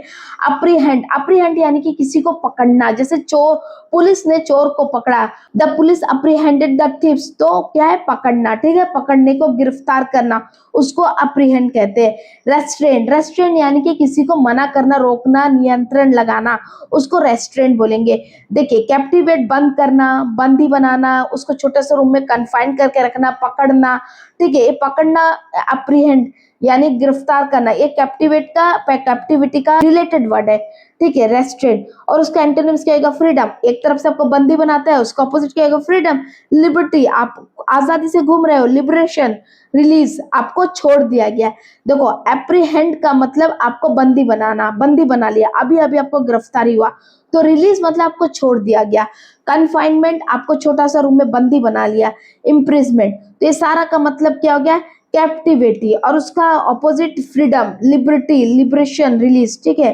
सिनोनिम्स देख लीजिए, the tiger live in captivity, मतलब टाइगर कैप्टिविटी में रहता, अगर टाइगर को हम लोग खुला छोड़ दे, पिंजरे से बाहर ला दे, तो क्या हो जाएगा, सबको खा जाएगा, मार देगा, ठीक है। The bird died after year of captivity, मतलब जो चिड़िया को पिंजरे में सालों तक बंद करके रखा, जिस वजह से चिड़िया मर गया। The prisoner remain in captivity, मतलब प्रिजनर को, जो जेल में बंदी को कैप्टिविटी में रखा गया, मतलब बंद कमरे में रखा गया। The wild animal should be kept in captivity, मतलब जो जंगली जानवरों को हमेशा से बंदी बना के रखना चाहिए, ठीक है। ये सारे वर्ड है कैप्टिविटी का। चलिए हम नेक्स्ट वर्ड देखते हैं, कैप्टिवेट। देखिए, दो चीज याद रखिए, दोनों वर्ड अच्छा बगल बगल है। पहला तो कैप्टिविटी, और ये देखो कैप्टिवेट, दो अलग अलग मतलब है। कैप्टिविटी यानी कि आपको बंदी बनाना, और कैप्टिवेट का मतलब आपको लुभावना, अट्रैक्ट करना, फैसिनेट करना, अट्रैक्ट, अट्रैक्ट, ठीक है। अट्रैक्ट देखिए सिनोनिम्स क्या आएगा, चार्म्स मतलब अट्रैक्टिव, आपको कोई चार्मिंग, आप बोलते हैं ना अरे वो कितना चार्मिंग है, मतलब वो अट्रैक्टिव है। फैसिनेट, फैसिनेशन मतलब किसी को अट्रैक्ट करना है, ठीक है, उसको बोलते हैं फैसिनेट। इंचैंट, इंचैंट सेम बात है, चार्मिंग फील होना कोई, मतलब उसका तरफ अट्रैक्ट होना। Lure, lure attractive, tempt, temptation, attract, understood. चलिए उसका एंटोनिम्स देखते हैं। डिसइल्यूशन, डिसइल्यूशन हमने पहले भी पढ़ा है काफी जगह में, इसका मतलब कंफ्यूजन, मतलब आपको ठीक से समझ नहीं आ रहा है कि आपको चीज अट्रैक्ट कर रहा है कि नहीं कर रहा है, आप कंफ्यूजन में हो, ठीक है, आपको उसको अच्छा नहीं लग रहा है, डिसइल्यूशन में हो, ठीक है, उसको बोलते हैं ऑफेंड। आपको ऑफेंड बोलने से बुरा फील होना, ऑफेंड, अपसेट फील कराना। देखिए आपको जो कोई अपसेट फील कराएगा, क्या आप उसके तरफ अट्रैक्ट होगे, कैप्टिवेट होगे, नहीं होगे ना, आपको क्या आप उस वो आपके लिए चार्मिंग फील होगा, नहीं होगा, ठीक है। स्कोन, स्कोन मतलब डांटना, डांटना। और ठीक है डिस्पाइस, डिस्पाइस का क्या मतलब है, किसी को डिसलाइक करना, डिसलाइक याद रखिएगा, डिस्पाइस यानी कि डिसलाइक। देखिए एक चीज याद रखिए, ये तो कैप्टिवेट, कैप्टिवेट का मतलब किसी को अट्रैक्ट करना, मतलब कोई चीज अट्रैक्टिव लगना, अट्रैक्ट करना नहीं, अट्रैक्टिव लगना, चार्मिंग लगना, मतलब कोई चीज हमें फैसिनेट कर रहा हो, इंचैंट मतलब चार्मिंग लग रहा हो, लूर, लूर अट्रैक्ट कर रहा हो। लेकिन डिसइल्यूशन इसका रिलेटेड वर्ड है, ठीक है, जो एंटोनिम्स है, मतलब हमें कंफ्यूजन में डाल दिया कि ये चीज अच्छा है बुरा है, नहीं समझ आ रहा है। ऑफेंड, ऑफेंड यानी कि अपसेट कर दिया, आपको बुरा फील करा दिया। स्कोन यानी कि आपको डांट फटकार लगा दिया, तो आप उससे आपको इंसल्ट करा दिया। स्कोन डांटना, इंसल्ट करना सेम बात है। तो क्या आप उसकी तरफ कैप्टिवेट हो गए, अट्रैक्ट हो गए, नहीं हो गए। डिस्पाइस मतलब आप उसको डिसलाइक करते हो, ठीक है।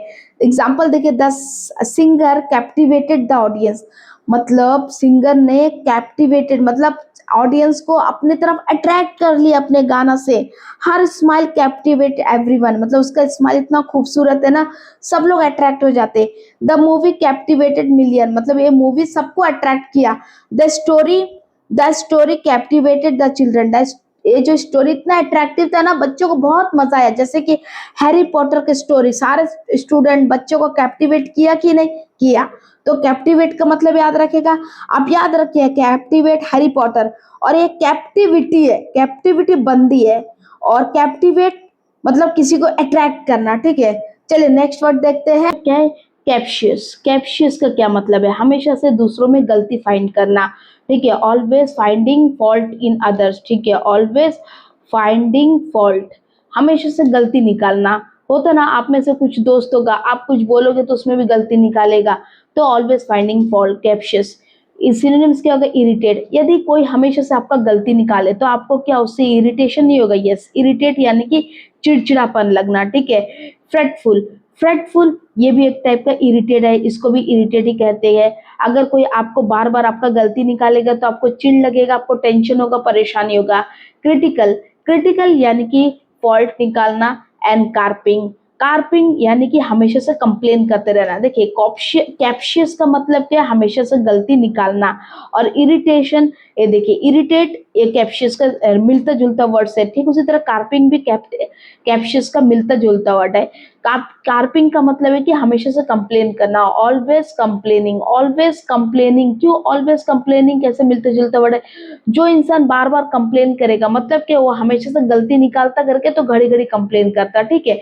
उसका एंटोनिम क्या होगा, अप्रिशिएटिव। अप्रिशिएटिव यानी कि आप किसी का अप्रिसिएशन कर रहे हो, मतलब उसके लिए शुक्रगुजार हो, कोई आपका कोई मदद कर रहा है तो आप गलती निकालने का वजह आप उसको थैंक्स कर रहे हो, तो अप्रिसिएटिव या थैंक्सफुल करना, थैंक्स करना, ठीक है। कंसिडरेट, कंसिडरेट सिमिलरली कि आप उसको किसी का काम को आप कंसिडर कर रहे हो, कोई आपको कुछ, मान लीजिए आपको एग्जाम में प्रोजेक्ट बनाना है, प्रोजेक्ट बनाना है तो आपका दोस्त ने आपको प्रोजेक्ट बनाने में मदद किया, तो आप उसमें गलती निकालने का जगह उसको कंसिडर कर रहे हो, मतलब यस ठीक है तुमने जैसा हो मेरा मदद किया, मतलब आप उसको थ्रूली कंसिडर कर रहे हो, मतलब उस चीज के बारे में सोच रहे हो, मतलब एक तरह का थैंकफुल हो, ठीक है। नेक्स्ट लॉडेटरी, लॉडेटरी मतलब कि आप उसको शुक्रगुजार हो, उसका तारीफ करना, तारीफ, तारीफ को लॉडेटरी बोलेंगे।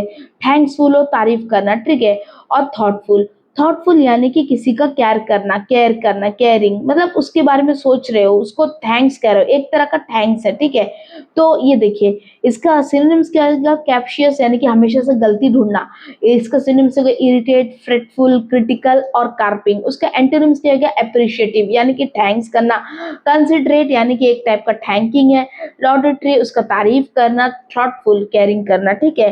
ही इज ए कैप्शियस क्रिटिक मतलब क्या, कैप्शियस क्रिटिक, क्रिटिक यानी कि गलती निकालना, गलती निकालने वाला को ही क्रिटिक बोलते हैं, ठीक है। कैप्शियस के हमेशा से वो गलती निकालता है, ठीक है। डोंट आस्क कैप्शियस क्वेश्चन मतलब हमेशा से गलती ढूंढने वाला, मतलब आलतू फालतू वाला क्वेश्चन मत पूछो, मतलब कैप्शियस यानी कि जो क्वेश्चन में गलती हो ऐसा टाइप का क्वेश्चन मत पूछो।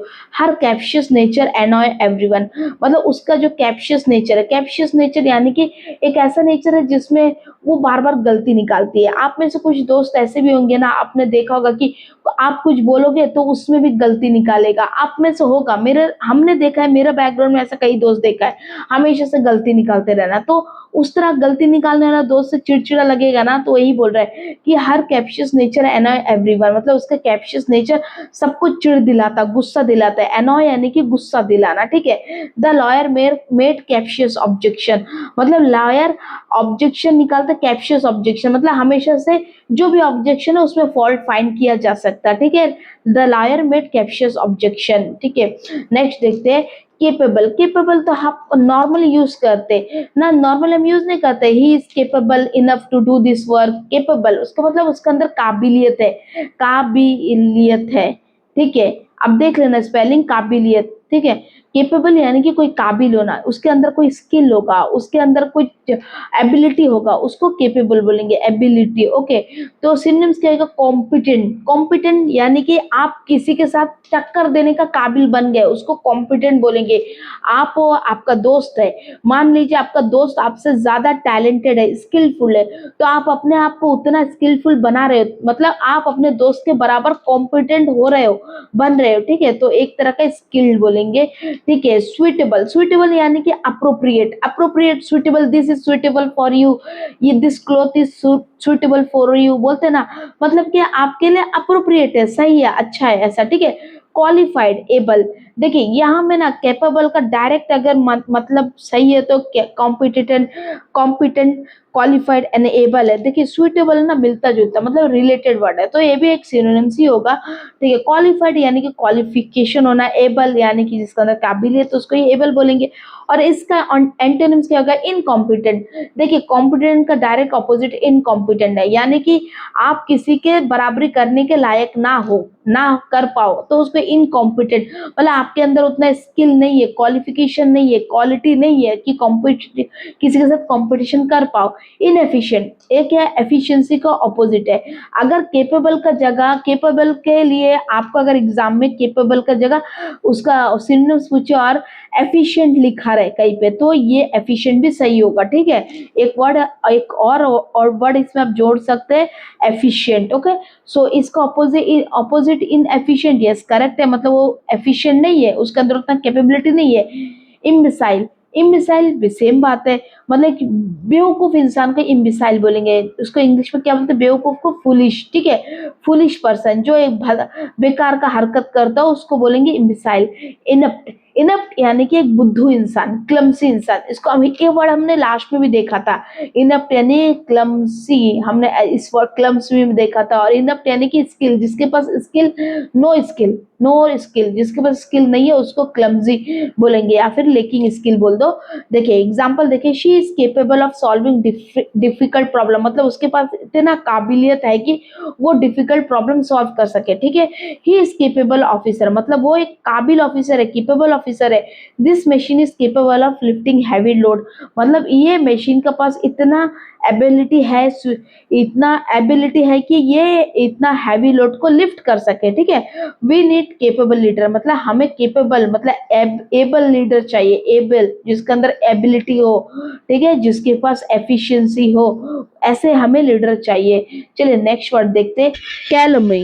कैलोमी का क्या मतलब है, यानी कि एक फॉल्स स्टेटमेंट करके किसी का रेपुटेशन को डैमेज करना है, मतलब डैमेजिंग समवंस रेपुटेशन, डैमेजिंग सम वंस रेपुटेशन, किसी का रेपुटेशन को डैमेज करना, उसको हम बोलेंगे कैलुमी। Reputation, okay. किसी का इज्जत में खनन करना, उसको कैलुमी कहेंगे। मतलब किसी का बारे में किसी को गलत इल्जाम डाल के उसका रेपुटेशन को डैमेज करना। सिनोनिम देखिए डिफेमेशन। डिफेमेशन का सीधा मतलब है कि किसी का रेपुटेशन को हार्म करता। आप पिक्चर में सुनते होंगे ना कि तुम्हारे खिलाफ मैं डिफेमेशन का सूट फाइल करूंगा, करूंगी, ऐसा बोलते हैं। डिफेमेशन यानी कि किसी का रेपुटेशन, इज्जत में हार्म करना, इज्जत, रेपुटेशन, ठीक है। तो डिफेमेशन। एस्पर्शन, एस्पर्शन भी सेम बात है, किसी को डैमेज करना, किसी का रेपुटेशन को डैमेज करना, उसके खिलाफ फॉल्स नैरेटिव सेट करके किसी के बारे में गलत स्टोरी बना के उसका रेपुटेशन में डैमेज करना, उसको ये एस्पर्शन बोलेंगे। एक्विजिशन, एक्विजिशन यानी कि किसी को दोषी ठहराना। आप जानबूझ के दोषी ठहराओ या फिर अनजाने में दोषी ठहराओ। जब किसी को हम दोषी ठहराते हैं तब क्या होता है, उसका रेपुटेशन खराब होता है ना, डिफेम होता है ना। लाइबल, लाइबल यानी कि डिफेम करना, किसी के इज्जत खराब करना, ठीक है, लाइबल। नेक्स्ट देखते हैं इसका एंटोनिम देखते हैं, कमांडेशन। कमांडेशन हमने लास्ट में भी यूज किया कई बार। कमांडेशन का क्या मतलब है बोले, किसी का तारीफ करना, कमांड करना, प्रेस, तारीफ, देखिए प्रेस करना, ठीक है। वेंडिकेशन, वेंडिकेशन का मतलब है किसी को ब्लेम से मुक्त करना, मतलब निर्दोष साबित करना, निर्दोष साबित करना, लिख दे निर्दोष, निर्दोष, ठीक है, निर्दोष साबित करना किसी को, ठीक है, निर्दोष साबित करना, ठीक है। मतलब उसको सारा जितना भी उसके ऊपर चार्जेस लगा होगा उससे उसको मुक्त कर देना। बरी करना, बरी करना बोलते हैं ना, बरी करना। या फिर उससे यदि मान लीजिए किसी के ऊपर कोर्ट में केस है कि उसने मर्डर किया है, मान लो मर्डर केस है, तो पूरा बहुत सारा साल ये केस चलेगा, उसके बाद क्या होगा, उसको वेंडिकेशन कर दिया जाएगा। मतलब कोई भी चार्ज प्रूफ नहीं होगा, जब प्रूफ नहीं होगा तो क्या होगा, उसको छोड़ देगा कोर्ट, तो उसी को बोलते हैं वेंडिकेशन, मतलब उसको छोड़ देना, मतलब किसी को ब्लेम मुक्त करना, ठीक है। गुडविल, गुडविल यानी कि फ्रेंडली भावना रहना, किसी के लिए दोस्ती का भाव रहना, फीलिंग फ्रेंडली, फीलिंग फ्रेंडली, उसको बोलेंगे गुडविल, फ्रेंडली, ओके। निर्दोष, देखिए निर्दोष ना, आई थिंक दोष होगा, ठीक है। अभी एग्जांपल देखते हैं। The actor file A case against कैलमनी, actor ने एक केस फाइल किया अगेंस्ट द कैलमनी, किसी ने एक्टर के खिलाफ फॉल्स डिफेमेशन किया होगा, सो उसका इज्जत में खनन किया, मतलब इज्जत खराब किया, तो उसने क्या किया, एक फाइल किया, एक केस फाइल किया। The false calumny damages reputation, मतलब जो फॉल्स एक्विजिशन इसके ऊपर लगा, इसका वजह से इसका रेपुटेशन खराब हुआ। देखो जब भी कोई आपका खिलाफ फॉल्स रिमार्क, मतलब गलत आपके ऊपर इल्जाम डालता, देखो फर्स्ट पॉइंट तो ये समझ लेना कि सुनने वाला लोग यही सोचेगा मे बी ही और she done the thing, same thing, मतलब उसने ये चीज किया होगा, सुनने वाला यही सोचेगा। वो बात की बात है कि आप उस चीज को रेक्टिफाई करोगे, साबित करोगे कि मैं गलत नहीं हूँ, सही नहीं हूँ, लेकिन इनिशियल स्टेज में क्या होगा, आपका रेपुटेशन में मतलब एक कलंक आ जाएगा ना, डिफेम होगा कि नहीं, उसी चीज को बोलते हैं the false calumny damage his reputation, मतलब फॉल्स जो एलिगेशन लगाया उसका रेपुटेशन को खराब किया।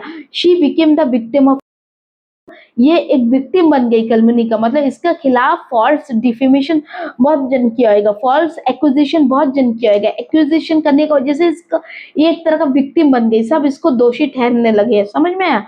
The newspaper apologize for publishing calumny, मतलब न्यूज़पेपर ने माफी मांगी कि उसने फॉल्स एक्विजिशन किया था किसी के ऊपर, सो इसके खिलाफ न्यूज़पेपर ने माफी मांगी, ओके। नेक्स्ट वर्ड देखते हैं, कैलियस, कैलियस। आप वर्ड को बार बार रिपीट करें तो आपका दिमाग में बैठ जाएगा। कैलियस, कैलियस यानी कि किसी के प्रति सिंपैथी नहीं होना, दयाहीन, मतलब आपके लिए, आपके दिल में किसी के लिए दया नहीं होना। क्रूअल या फिर क्रूअल नेचर बोल लेंगे, या फिर इनसेंसिटिव भी बोल सकते, ठीक है, इनसेंसिटिव, किसी चीज के प्रति किसी के लिए इनसेंसिटिविटी होना, उसको कैलियस बोलेंगे, ठीक है। इसका सिनोनिम्स देख लेते हैं। सिनोनिम्स क्या है, ऑब्ड्यूरेट, ऑब्ड्यूरेट, ऑब्ड्यूरेट का मतलब है जिद्दी, जिद्दी, उसको हम लोग स्टबन भी बोल सकते हैं, ठीक है, स्टबन, स्टबन, देखिए ऑब्डुरेट का मतलब स्टबन, और स्टबन का मतलब है जिद्दी, जिद्दी, ठीक है, जिद्दी, तो आप याद रखिएगा जिद्दी, कैलियस यानी कि जिद, एक तरह का क्रूअल इंसान को बोलेंगे, लेकिन ऑब्डूरेट का मतलब स्टबबोर्न है, जिद्दी है। अब ये इसका क्या, क्यों इससे रिलेटेड है, ये मिलता जुलता वर्ड है। देखिए एक क्रूअल इंसान ना एक तरह का जिद्दी ही होता है, मतलब उसको कितना भी अच्छा बोलो, कुछ भी बोलो, उसका दिल पिघलता नहीं है। तो आप सोच लो, मतलब वो जिद्दी हुआ तभी तो उसका दिल पिघलेगा नहीं। तो ऑब्डूरेट इसका मिलता जुलता है। देखिए अनफीलिंग एकदम एग्जैक्ट मीनिंग है कैलियस का, ठीक है, कि अनफीलिंग मतलब किसी के लिए फीलिंग ना होना, अच्छी फीलिंग नहीं होना, मतलब सिंपैथी नहीं होना, इसको हम कह सकते हैं उसके अंदर सिंपैथी नहीं होना। देखिए हमने लास्ट टाइम में सिंपैथी वर्ड भी पढ़ा होगा। हार्टलेस भी बोल सकते हैं, मतलब तुम्हारे पास हार्ट नहीं है, हार्टलेस। इनडिफरेंट, इनडिफरेंट यानी कि कोई फर्क ना पड़ना, कोई फर्क ना पड़ना, ठीक है। अनकंसर्न, अनकंसर्न भी बोलेंगे, या फिर कोई फर्क ना पड़ना, या फिर आप लिख दो कोई फर्क ना पड़ना, फर्क ना पड़ना, ठीक है ना। याद रहेगा कैलियस का क्या मतलब है, कैलियस यानी कि क्रूएल, कैलियस क्रूएल, याद रखिएगा कैलियस यानी क्रूएल इंसान। तो सिनोनिम्स क्या है, इसका एग्जैक्ट सिनोनिम्स है अनफीलिंग, हार्टलेस और इनडिफरेंट, मतलब जो वो इंसान को कोई फर्क नहीं पड़ता है। याद, आपने बहुत बार रील्स में भी देखा होगा कि कहीं पर सड़क दुर्घटना हो जाता है, कुछ लोग तो बचाने जाते हैं, जो लोग बचाने आ जाते हैं उनके पास तो दया है, लेकिन कुछ लोग तो बस खड़ा होकर रील बनाएंगे, उन लोग क्या है, वो एक तरह का इनडिफरेंट पर्सन है, मतलब उसको कोई फर्क ही नहीं पड़ता कोई जिए और मरे, ठीक है। तो इनडिफरेंट कौन होता है, जिसके पास दिल नहीं होता, ठीक है। और ऑब्डूरेट क्या है, वो जिद्दी, ये देखिए इससे मिलता जुलता वर्ड है, जिद्दी। देखिए जो जिद्दी इंसान होगा ना वो एक तरह का कैलियस ही होगा, उसका दिल सॉफ्ट नहीं होता जल्दी से, ठीक है। तो एंटोनिम क्या होगा, कंपैशनेट। कंपैशनेट का तो मतलब हमने लास्ट में ही पढ़ा, इसका मतलब काइंड, ठीक है, काइंड, जेंटल, केयरिंग, मतलब जो दूसरों को केयर करता हो। टेंडर, टेंडर का मतलब कि जो छोटा हो, नाजुक हो, टेंडर, नाजुक को हम लोग बोलते हैं, नाजुक, जेंटल, नाजुक, ठीक है, नाजुक लिख दीजिए। काइंड, काइंड मतलब अच्छा, हेल्पफुल इंसान को हम लोग शी इज काइंड, हम लोग बोलते हैं ना, अरे she is very kind, helpful, मतलब हेल्पफुल है। और सिंपैथेटिक, सिंपैथेटिक तो समझ रहे हो ना, जिसको दूसरा के लिए सिंपैथी रहे, फीलिंग हो, गुड फीलिंग हो, उसको सिंपैथेटिक बोलेंगे, ठीक है। तो एंटोनिम्स क्या हो जाएगा, कंपैशन, दया होना, टेंडर, नाजुक, मतलब जेंटल, जो सॉफ्ट होगा, तो वो क्या, जो जिसका दिल टेंडर होगा, जिसका हार्ट टेंडर होगा, उसका दिल नाजुक होगा कि नहीं, यस, नाजुक, काइंड, सॉफ्ट, सिंपैथेटिक। एग्जाम्पल देखिए, हिज कैलियस एटीट्यूड हर्ट्स एवरीवन, मतलब उसका जो इनडिफरेंट एटीट्यूड है, मतलब कोई किसी से कोई मतलब ना होना, मतलब एक क्रूअल एटीट्यूड है ना, सबको हर्ट करता, मतलब सबको दुखी करता। डोंट बी कैलियस टू पुअर, क्या बोलता है, पुअर, गरीब लोगों के लिए कैलियस मत बनो, मतलब गरीब लोगों के लिए हार्टलेस मत बनो, ठीक है। नेक्स्ट देखिए, the manager gave a callous reply, मतलब मैनेजर ने कैलियस रिप्लाई दिया, मतलब अनफीलिंग रिप्लाई, हार्टलेस रिप्लाई दिया। मे भी कुछ सेंसिटिव बात चल रहा था होगा और मैनेजर ने एक हार्टलेस, एक अजीब सा रिप्लाई दिया। Okay, it was a callous decision, क्या बोलता है, ये एक कैलियस डिसीजन हो, मतलब मे बी एक ऐसा डिसीजन होगा जिसकी वजह से बहुत जन का नुकसान हो जाएगा। सो इस डिसीजन को एक क्रूएल डिसीजन माना गया। ओके, नेक्स्ट देखते हैं, कैलकुलेट, कैलकुलेट यानी कि काउंट करना, कोई भी चीज को काउंट करना।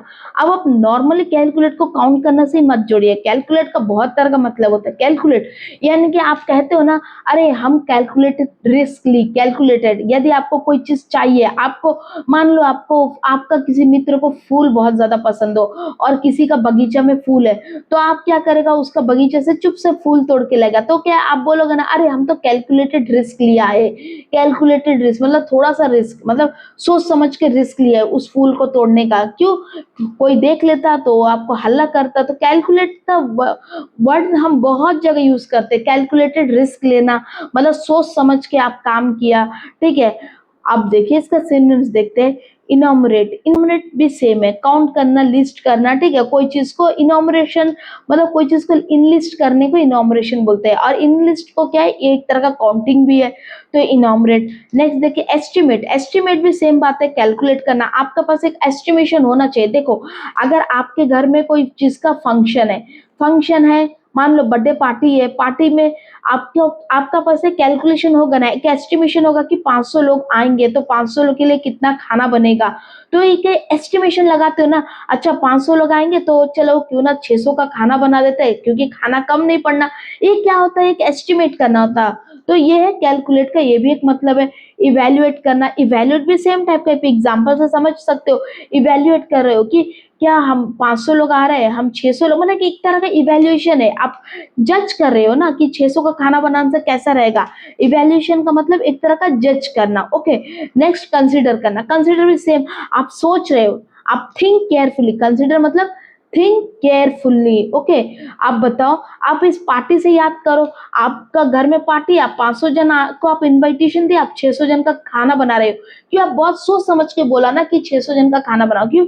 खाना कम ना पड़े, ऐसा भी हो सकता है 500 से ज्यादा हो जाए, कुछ रिलेटिव एक्स्ट्रा आ जाए, कुछ भी हो सकता है। तो आप थोड़ा सोच समझ के ये करोगे ना, तो उसी को बोलते हैं कैलकुलेट। तो कैलकुलेट का इतना सारा मतलब होता है, क्या क्या है सिनोनिम्स, क्या क्या है, इनोमरेट, एस्टिमेट, इवैल्यूएट, कंसीडर। उसी तरह इसका एंटोनिम्स क्या होगा, मिस कैलकुलेट, मतलब कोई ध्यान ही नहीं देना, कोई कैलकुलेशन ही नहीं करना, जैसे कि इस फंक्शन से ही समझ लो। इसी एग्जांपल को लेके चलते हैं। अब आपका घर में फंक्शन हो, आपने ध्यान ही नहीं दिया, कोई कैलकुलेशन ही नहीं किया, और आपने खाना बना बुला दिया 500 का, 500 का, और आपने खाना बना दिया 200 का। अब क्या हो जाएगा, पूरा गड़बड़ हो जाएगा ना। तो उसको बोलते हैं मिसकैलकुलेट। ब्लंडर मतलब अंधाधुंध कुछ भी करना, केयरलेसली कुछ भी करना, ठीक है, उसको ब्लंडर बोलते हैं। Careless doing anything, careless mistake, ठीक है।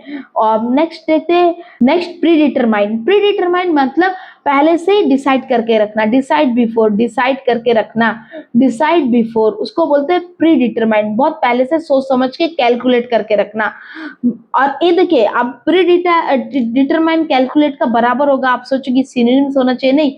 प्री डिटरमाइंड, देखो कैलकुलेट अभी हम कर रहे हैं, और प्री डिटरमाइंड मतलब हम यहाँ पर कर चुके हैं, मतलब दोनों अलग अलग बात है। प्री पहले से हो चुका है, अभी का बात नहीं बोल रहा है, ठीक है। मिसकंसीव, मिसकंसीव यानी कि किसी चीज को गलत तरीके से समझना, या फिर उसको बोलते हैं मिसअंडरस्टूड।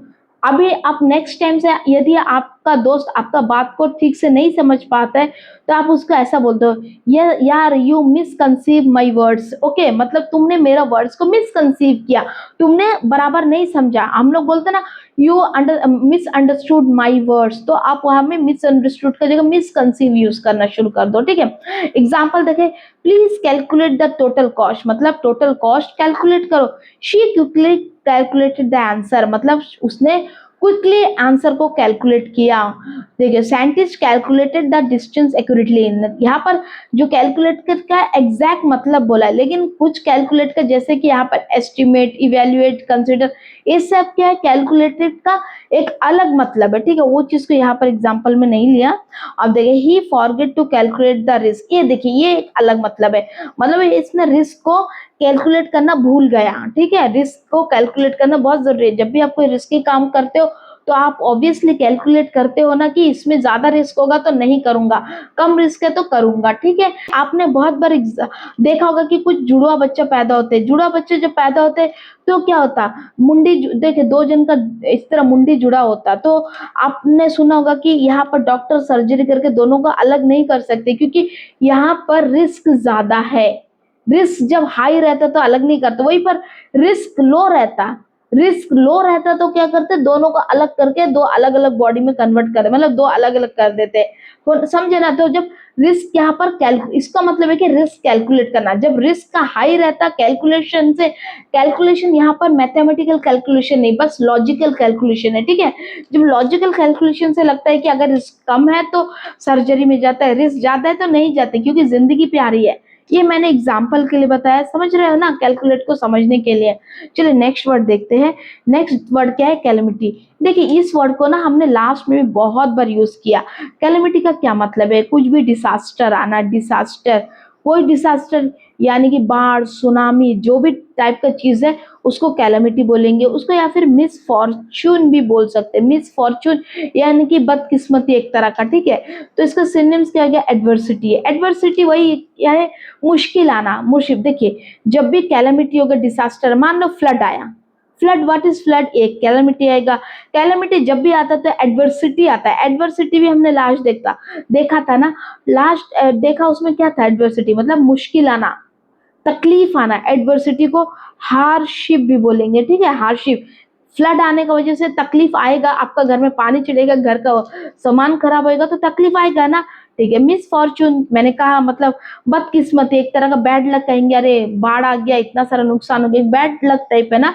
मिसरी, मिसरी यानी कि दुखी, तकलीफ, सफरिंग, सफरिंग को बोलेंगे, ठीक है, सफरिंग। और मिसहैप, कुछ एक्सीडेंट हो जाना, मतलब बहुत बुरा हो जाना, मिसहैप, उसको बोलते हैं उसको बोलते हैं मिसहैप, ठीक है, एक्सीडेंट। देखिए मिसहैप अचानक होने वाला चीज को बोलते हैं sudden accident, sudden accident. Example के लिए समझ लीजिए, आप जा रहे हो, मान लो सामने एक पेड़ है और वो पेड़ अचानक से गिर गया, गिर गया, तो ये क्या है, एक तरह का मिसहैप, सडन हुआ है ना। आप मतलब कोई भी गाड़ी चला रहा है, अचानक से किसी से टक्कर आ गया, वो एक क्या है, एक टाइप का मिसहैप है, सडन हो गया, मतलब वो सोच समझ के नहीं हो, सडन हो गया। और कैलेमिटी भी हमेशा से सडन होता है, ये सब प्री प्लान तो नहीं होता। उसका ऑपोजिट क्या होगा, हैप्पीनेस। देखो हैप्पीनेस की उसका ऑपोजिट होगा, देखो कैलेमिटी आने की वजह से हार्डशिप आएगा, तकलीफ आएगा, इंसान दुखी होंगे, लेकिन उसका ऑपोजिट क्या होगा, हैप्पीनेस, यानी कि प्रॉस्पेरिटी, खुशी का माहौल रहेगा, कोई प्रॉब्लम नहीं है, ठीक है, जॉयस का माहौल रहेगा।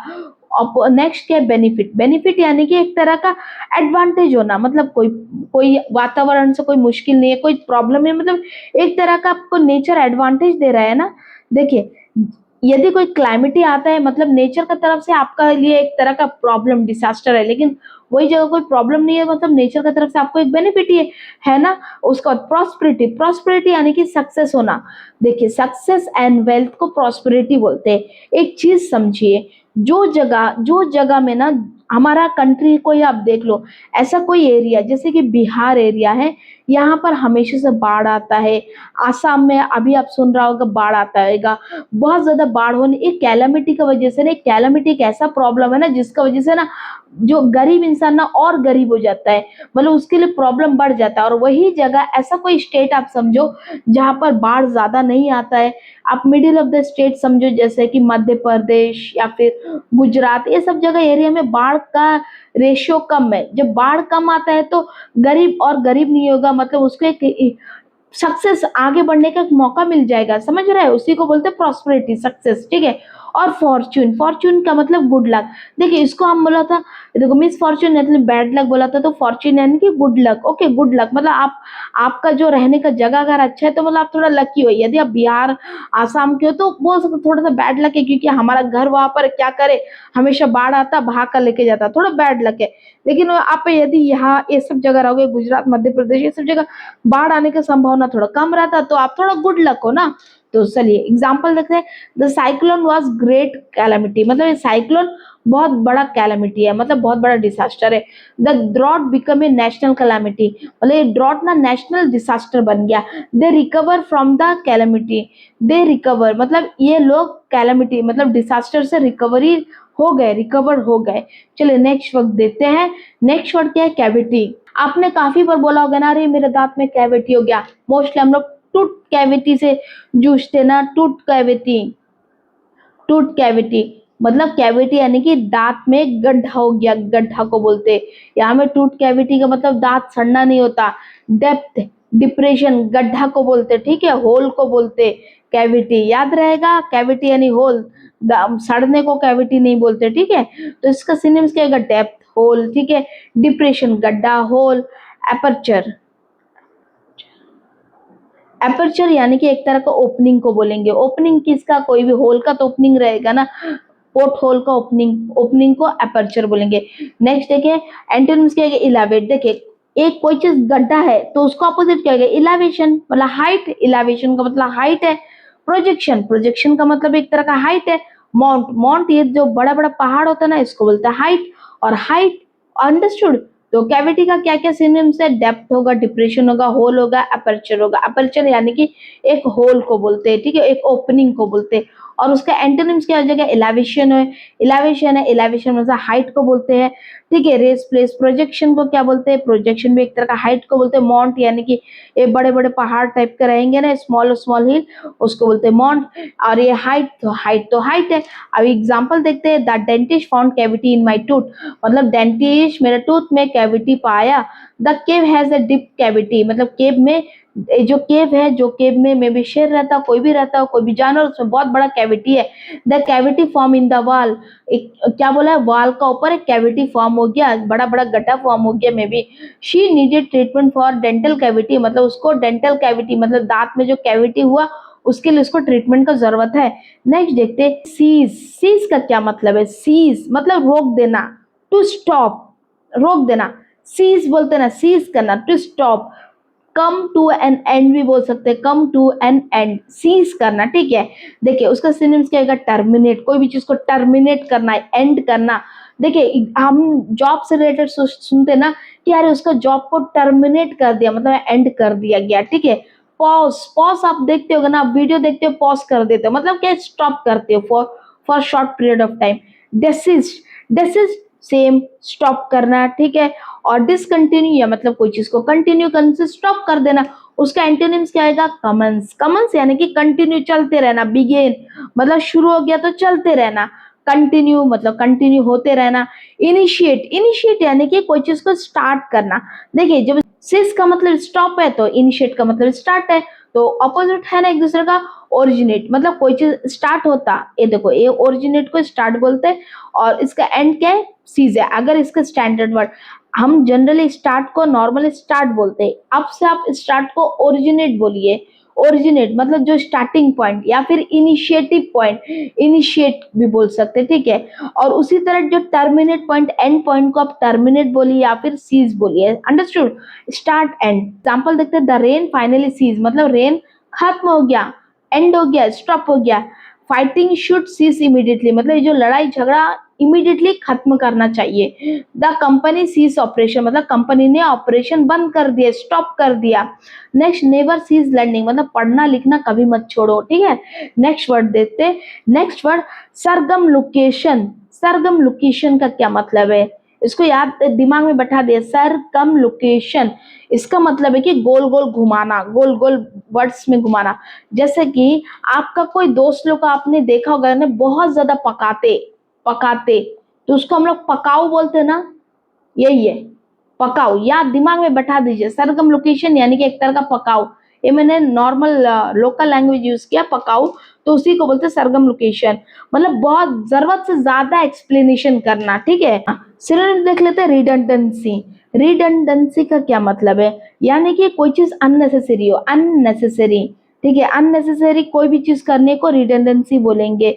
जैसे कि यदि आपसे एग्जाम में पूछा है कि फॉरेस्टेशन के बारे में आप 5 मार्क्स का लिखो, मतलब 5 मार्क्स का यानी कि एक 100 वर्ड्स का लिखो, तो आपको इसके बारे में दिमाग में कुछ सोच नहीं रहा है, आप कुछ भी लिख रहे हो, मतलब घुमा घुमा के कुछ भी मतलब लिख रहे हो, उसको बोलते हैं सरकम लोकेशन या फिर रिडंडेंसी, मतलब अननेसेसरी कुछ भी लिख रहे हो, ठीक है। वर्बोसिटी, वर्बोसिटी यानी कि using too many words, using too many words, too many words मतलब जरूरत से ज्यादा वर्ड्स यूज करना, और अननेसेसरी यूज करना, कोई जरूरत भी नहीं है, ठीक है। टेडियसनेस, टेडियसनेस यानी कि बोरिंग, बोरिंग, टेडियस का मतलब है बोरिंग, ठीक है, बोरिंग। देखिए आप जो इतना 100 वर्ड्स का जो आंसर लिखे होंगे ना, ये इतना बोरिंग होगा ना, यदि आपको नॉलेज में आ नहीं रहा है कि फॉरेस्टेशन के बारे में क्या लिखो, तो आप कुछ भी लिख रहे हो तो पढ़ने वाला जो टीचर होगा ना बोर हो जाएगा, ठीक है। नेक्स्ट, वर्बिएज। वर्बिएज यानी कि सेम, टू मेनी वर्ड्स को यूज करना, एक्सेसिव वर्ड्स को यूज करना जितना जरूरत नहीं है।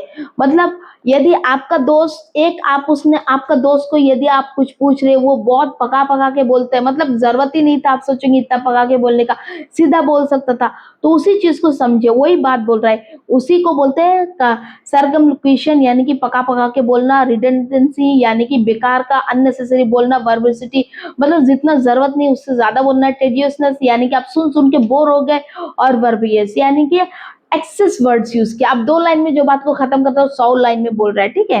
एंटोनिम्स देखो, स्ट्रेसनेस यानी कि बहुत कम शब्द में, फ्यू शब्द में बहुत कुछ बोल देना, फ्यू वर्ड्स में, ठीक है, फ्यू वर्ड्स में बहुत सारा बात बोल देना। कंप्रेशन, कंप्रेशन मतलब कम शब्द में बहुत कुछ बोल जाए ना। डायरेक्टनेस, डायरेक्ट बोल देना, सीधा सीधा बात कर देना। ब्रेविटी, ब्रेविटी यानी कि मतलब शॉर्ट, शॉर्ट में आप बहुत बड़ा बात बोलते हो, ठीक है, उसको बोलते हैं टेरसनेस, कंप्रेशन, डायरेक्टनेस और ब्रेविटी। इसका एग्जांपल देख लेते हैं। Avoid Sargam location in your writing, मतलब अपने राइटिंग में सरगम लोकेशन अवॉइड करो, जैसे कि ऐसे में किया है। ठीक है, his speech was full of Sargam location, मतलब उसका स्पीच पूरा बेकार का वर्ड से भरा हुआ था, कुछ लॉजिकल नहीं था।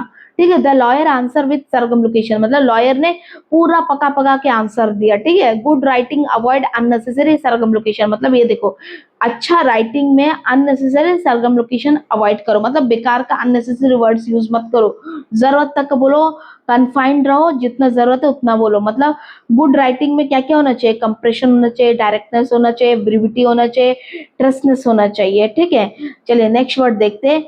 Next word commotion. कमोशन के क्या मतलब है? कमोशन मतलब नॉइसी, नॉइसी या फिर डिस्टर्बेंस, जहां पर हल्ला गुल्ला होता ना उसको बोलते हैं कमोशन, डिस्टर्बेंस। चलिए एग्जाम्पल इसका सिनोनिम देख लेते हैं। सिनोनिम इसका है टर्मोइल।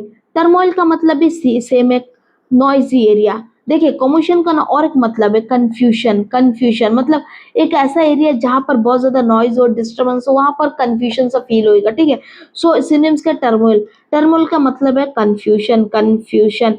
देखिए डिस्टर्बेंस तो मैंने डायरेक्ट कहा, डिस्टर्बेंस। एजिटेशन, एजिटेशन का क्या मतलब है? एजिटेशन एक्साइटमेंट या तो एंजाइटी, दो चीज होएगा, एजिटेशन, एंजाइटी या फिर एक्साइटमेंट। देखो आप कोई हल्ला गुल्ला एरिया में जा रहे हो, या तो आपको एक्साइटमेंट होगा, अरे वहां पर शोर शराबा क्या है, आपको जानने का एक्साइटमेंट होगा, या फिर आपको एंजाइटी होगा, तो उसी को बोलते हैं एजिटेशन। या फिर वहां पर लड़ाई झगड़ा भी हो सकता है। ठीक है, तो एक्साइटमेंट, यहाँ पर एक्साइटमेंट भी बता दिया गया है, तो याद रहेगा ना। देखो टर्मोइल मतलब कंफ्यूजन, नॉइजी, डिस्टर्बेंस। डिस्टर्बेंस उसका एक वर्ड है। एजिटेशन, एजिटेशन एक तरह का लड़ाई होना। तो जहां पर भी कमोशन जैसा एरिया रहेगा वहां पर डिस्टर्बेंस की वजह से या तो एंजाइटी हो सकता है, या फिर एक्साइटमेंट हो सकता है, या तो झगड़ा हो सकता है। तो एजिटेशन का मतलब एंजाइटी भी है, एक्साइटमेंट भी है, और झगड़ा टाइप भी आप ले सकते हो, एक्साइटमेंट। ठीक है, इसका अपोजिट क्या था? ट्रैंक्विलिटी। ट्रैंक्विलिटी एकदम याद रखिएगा, ट्रैंक्विलिटी यानी कि पीस, काम। ठीक है, काम, पीस। स्टिलनेस, स्टिल क्या है? स्टिल मतलब शांत, तो स्टिलनेस शांत। क्वाइटनेस, क्वाइट क्या है? शांत, तो क्वाइटनेस शांत, काम। ठीक है, याद रहेगा ना। तो देखिए example, the loud noise cause A commotion, मतलब ये जो जोर का आवाज कमोशन क्रिएट किया, नॉइजी मतलब एक तरह का डिस्टर्बेंस क्रिएट किया। There was a commotion in the market, मतलब मार्केट में कमोशन है। मार्केट में तो हमेशा हल्ला गुल्ला रहता, कंफ्यूजन नहीं रहता। अभी देखो कुछ कुछ लोग ना मार्केट में जाके ना एंजाइटी फील करते, और कुछ लोग तो एक्साइटमेंट फील करते। देखो मुझे तो बड़ा एक्साइटमेंट फील होता, कुछ लोगों तो भीड़ भड़ाका से घबराहट फील होता, तो उसको एंजाइटी बोलेंगे। ठीक है, तो there was a commotion in the market. Market में कमोशन है, मे बी टर्मोइल है, डिस्टर्बेंस, एजिटेशन, एक्साइटमेंट, आप कुछ भी वर्ड यूज करो। The accident create a great commotion, मतलब ये एक्सीडेंट बड़ा हल्ला गुल्ला मचा दिया। ठीक है, the police quickly control the commotion, मतलब पुलिस ने ये हल्ला गुल्ला भीड़ भड़ाका को फटाफट कंट्रोल कर दिया। तो यहां तक हमारा कंप्लीट होता, सी से लेकर सारे के सारे वर्ड्स जो हमारे एसपी बख्शी बुक में गिवन है। होप सो कि आपको मेरा ये क्लास काफी काफी अच्छा लगा। नेक्स्ट क्लास में हम देखेंगे डी से रिलेटेड वर्ड। डी से बहुत कम है, जल्दी खत्म हो जाएगा, और मैं आपसे यही रिक्वेस्ट करूंगी कि आप सारे क्लास देखिए, क्योंकि मुझे ऐसा लगता है, और मुझे ऐसा नहीं, ऐसा मैंने पर्सनली देखा भी है कि जो लोग एचपी बख्शी का बुक पढ़ते हैं, यहाँ तक कि मैंने अपने टाइम में भी पढ़ा था, और ये बुक काफी था मेरे लिए। इसका सिनोनिम्स और एंटोनिम्स पढ़ के मैंने ऑलमोस्ट 10 आउट ऑफ 10 स्कोर किया था पूरा सिनोनिम्स और एंटोनिम टॉपिक में, क्योंकि मैंने अपने पढ़ाई के दौरान इसी वर्ड्स को हर एक, जैसे कि मेन वर्ड को भी पढ़ा, और हर एक वर्ड का मैंने मतलब पढ़ा। ऐसा नहीं कि आप मेन वर्ड को पढ़ते हो, अच्छा डिसास्टर, उसका synonym means Fortune, calamity, mishap, catastrophe, ऐसा पढ़ो, रट्टा मारो चले दो ना ना, ऐसा नहीं पढ़ने का। पढ़ना है ये, इसका मतलब समझो, इसका भी मतलब समझो, इसका भी मतलब समझो, इसका भी, जैसे कि मैंने आपको पूरा पढ़ाया। ऐसे में क्या होगा, आपको ना मल्टीपल वर्ड का मतलब मिल जाएगा। आप सोच के देखो, आपको इसका भी मिलता है, इसका भी अपना अपना एक मतलब होता है, ये भी मतलब है, इसका भी मतलब, इसका मतलब, आपको एक में सिनोनिम्स कितना है? 5 सिनोनिम्स है, 5 एंटोनिम्स है, तो 5 5 एक वर्ड में मैं आपको 10 स्ट्रोक सिखा रही हूँ। तो यहाँ पर सोच लीजिए आप कितना वर्ड एट ए टाइम में सीख रहे हो। ठीक है, तो यदि आप मेरे चैनल में नए हो तो चैनल को सब्सक्राइब कर दीजिए, और वीडियो अच्छी लगी तो प्लीज लाइक जरूर कर दीजिए। आप लोग का सपोर्ट बहुत ज्यादा जरूरत है, और भी अच्छा अच्छा कंटेंट बनाने के लिए। और हम हमेशा से कोशिश करते हैं कि मेरा कंटेंट आपको एग्जाम में फुल हेल्प करें, फुल प्रूफ हेल्प करें, ठीक है, आपको एग्जाम में फुल मार्क्स स्कोर करने में मदद करें। मेरा हमेशा से यही कोशिश रहता है और मैंने अपने एग्जामिनेशन के दौरान, अपने प्रिपरेशन के दौरान जो ट्रिक अप्लाई किया, मैं सेम ट्रिक आप लोग को भी बता रही हूँ। और मैंने बाकी बच्चों का भी ट्रिक्स, उनका लॉजिक, उनका पढ़ने का तरीका को मैंने देखा, क्योंकि बाकी का भी देखना जरूरी है। उस हिसाब से मैं आप लोग को वही डायरेक्शन में लेकर जा रही हूँ, ठीक है। तो चलिए मिलते हैं नेक्स्ट क्लास में विद डी शब्द के साथ, ठीक है। Thank you, bye bye.